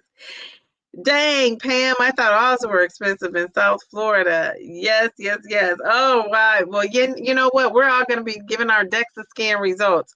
Yeah, so I think I'm going to get one now. I'll get, what's this, March? Is this March, April, May, June? I'll get one now.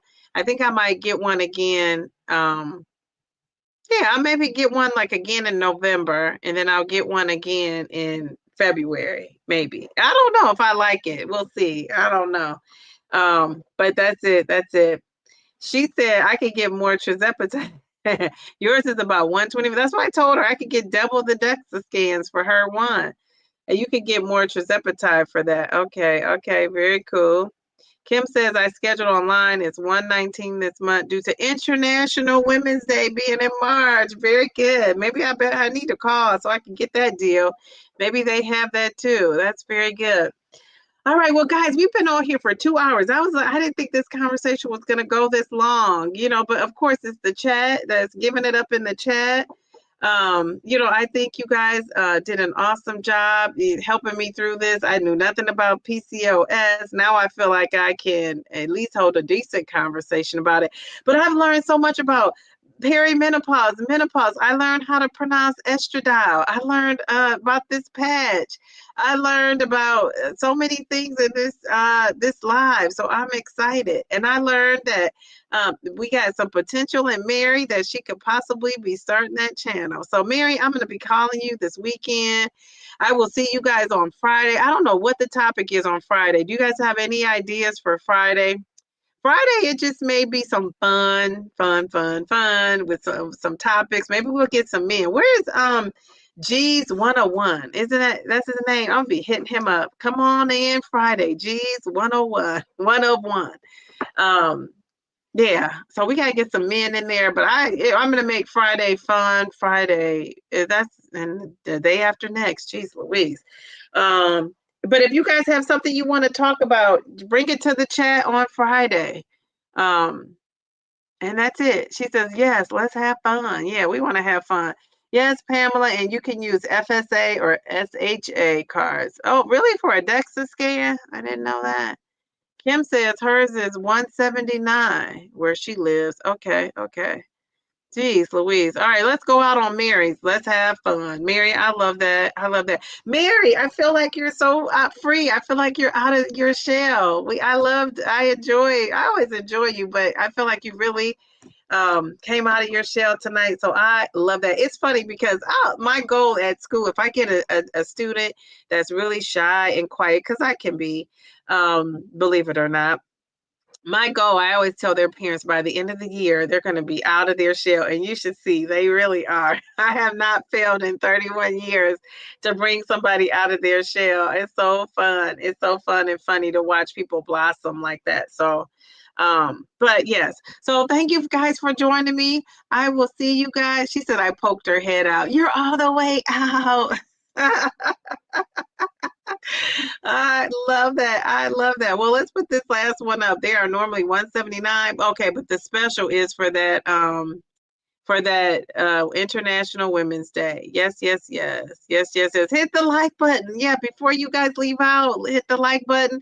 I will see you guys on Friday. You guys have you've been awesome, of course, as usual. And I will talk to you guys and see you guys on Friday. Have a great rest of your week. Good night.